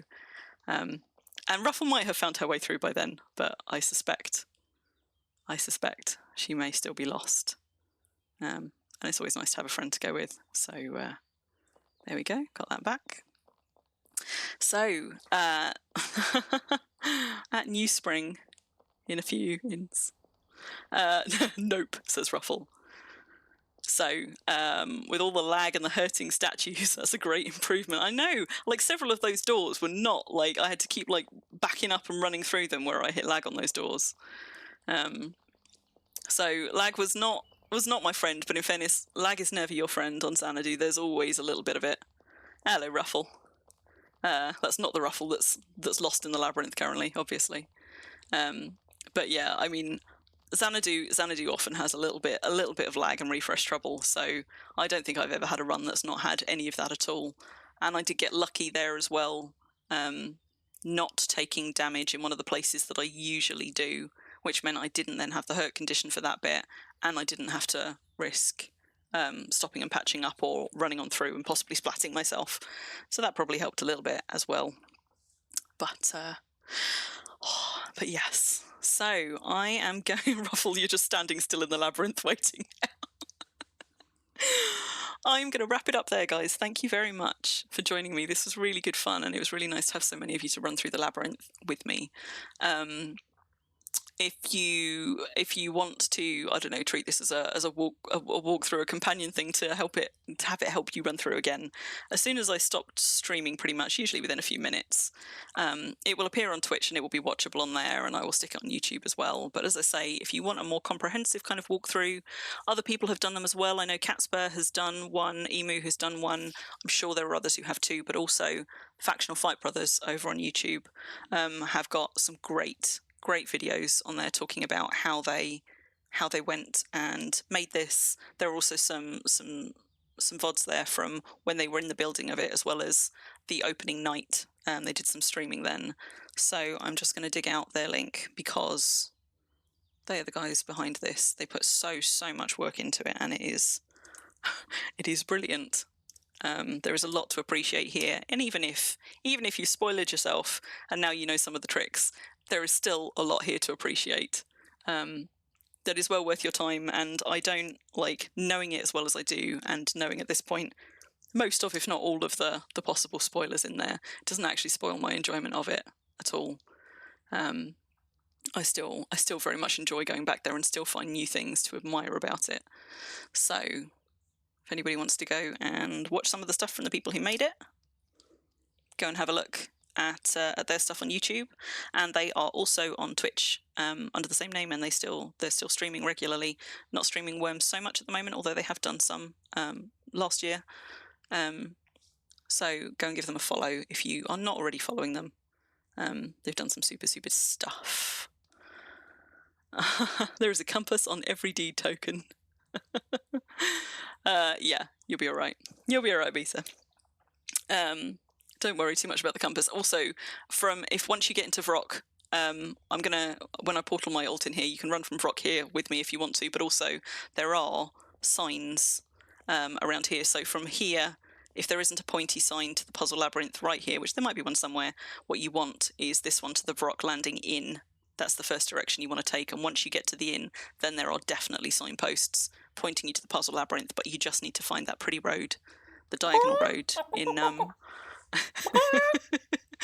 made in pottery and sandstone, and you just follow that all the way to the entrance. For anybody who missed the earlier run and is super near a portal right now, I'm about to, when I wrap up, go and bring yet another ult over, go and rescue Ruffle, and possibly have Bisa join us as well. So last chance to do a quick run with us off stream but only if you get here super duper fast. Bees has made it to the Pretty Road. Great. So you're already there pretty much. So I'm going to leave it there, folks. I will try very hard to sort out my to fix my alerts. I don't know quite what has gone wrong with them. I have a horrible suspicion actually that they haven't worked since I hit affiliate status, because I don't think they worked last time either, but I'll go and have a look into it. Thank you for testing out the channel points. The few things that I put in place to just kind of test if they worked, clearly they do. Very pleased with that. So I shall try to slowly add extra stuff in. Thanks, Beezer. This was a really good fun stream. Thank you for everybody who came to watch. I don't know what I'm going to be streaming next Saturday, but I will be streaming next Saturday. For anybody who encountered me before I was doing my streaming under my own thing, which is very recent. I only started doing this back in December, so I'm still very, very new at this. And thank you very much for all the love and the follows. But for anybody who has been listening to me on stream, guest streaming with Calvert for the past 9 months or so, he was on a little bit of a break. He is slowly coming back to it now. So we didn't get a chance to do it yesterday, but hopefully there will be more streams from us in his usual Friday night slot going forward. It may not be Wurm for a little while. He's still easing his way back into that, but we've been streaming Medieval Dynasty. Madoon, you stuck around. Hopefully you weren't spoiled too terribly. I made affiliate really fast. I made affiliate in 5 streams, but in fairness, that is largely down to wake up, Crim. That is largely down to some very lovely people hustling to try and bring people along to follow me and encouraging people to come and watch and support. Some of the same people who have been very kind of instrumental in shuffling me along and encouraging me to actually bite the bullet and start streaming, because I said I would, and then I spent an awful lot of time prepping in order to avoid having to actually do it. But now I'm actually doing it. I'm kind of getting into the flow. So yeah, we're getting there, and I enjoy creating new things for it, and I shall try to slowly fill out stuff like the channel points and stuff like that. I see. Memers, you're going to bring another one along and do another quiet run up with us off stream. I'll portal an alt over in just a moment. Usually the hardest part is the 3 average. Yeah. And Wurm, Wurm is a small community, but Wurm is a very dedicated community. So actually, that's one of the things that's lovely about it. I mean, streaming Wurm, if you're somebody who wants to get into streaming and be a streamer and make it as a streamer, I imagine that the Wurm is quite a difficult place to launch from in that regard. But for actually kind of, I've never had an empty chat room. I've always had plenty of people to talk to, and there has been a lot of wonderful support and turning out from people in the community to come and keep me company on these. And I really do appreciate it, because it would have been a miserable time trying to start streaming with nobody to talk to and no way to live test stuff, no feedback, no way to know if I was doing it right or not. But you're all being brilliant, and I appreciate you all very, very much. So I will see you all, or some of you, hopefully, next Saturday. I might catch some of you that don't only watch Wurm streams a bit earlier than that if Calvert and I stream something on Friday. And if I can squeeze a weeknight one in, I will, but no promises. First I've got to think of what I'm doing next. And look, it's my favourite time of day. It's that colour shift. I feel like I've fallen behind on watching skies the past 2 or 3. Usually I stop and watch them all the time, but this kind of hue shift here, this is one of my very favourite bits of Wurm. Like those gorgeous skies, and that transition from day to night and night to day. It's beautiful. Look at Valray, she's huge. So I'm going to stay here for 30 seconds because it's about to go purple, and the purpling is the best bit. And then I'm going to take you to your cooldown screen. I'm going to let you all go back to your evenings or early mornings for some of you, or afternoons, possibly for those of you over in the States. There it goes. So lovely. So good. Right. So, as is tradition, another one of the markets of Wurm, because I love in-game markets. This one is a Xanadu one. This is Glass Hollow Market Reloaded. It is just a short run from the Glass Hollow portal for anybody who is portaling around on Xanadu at the moment. And there are quite a lot of merchants there, so it's good for a rummage. I will catch all of you guys next time. And for anybody who is very, very swiftly portaling another alt over, I will see some of you in the labyrinth in a few minutes. Take care, guys.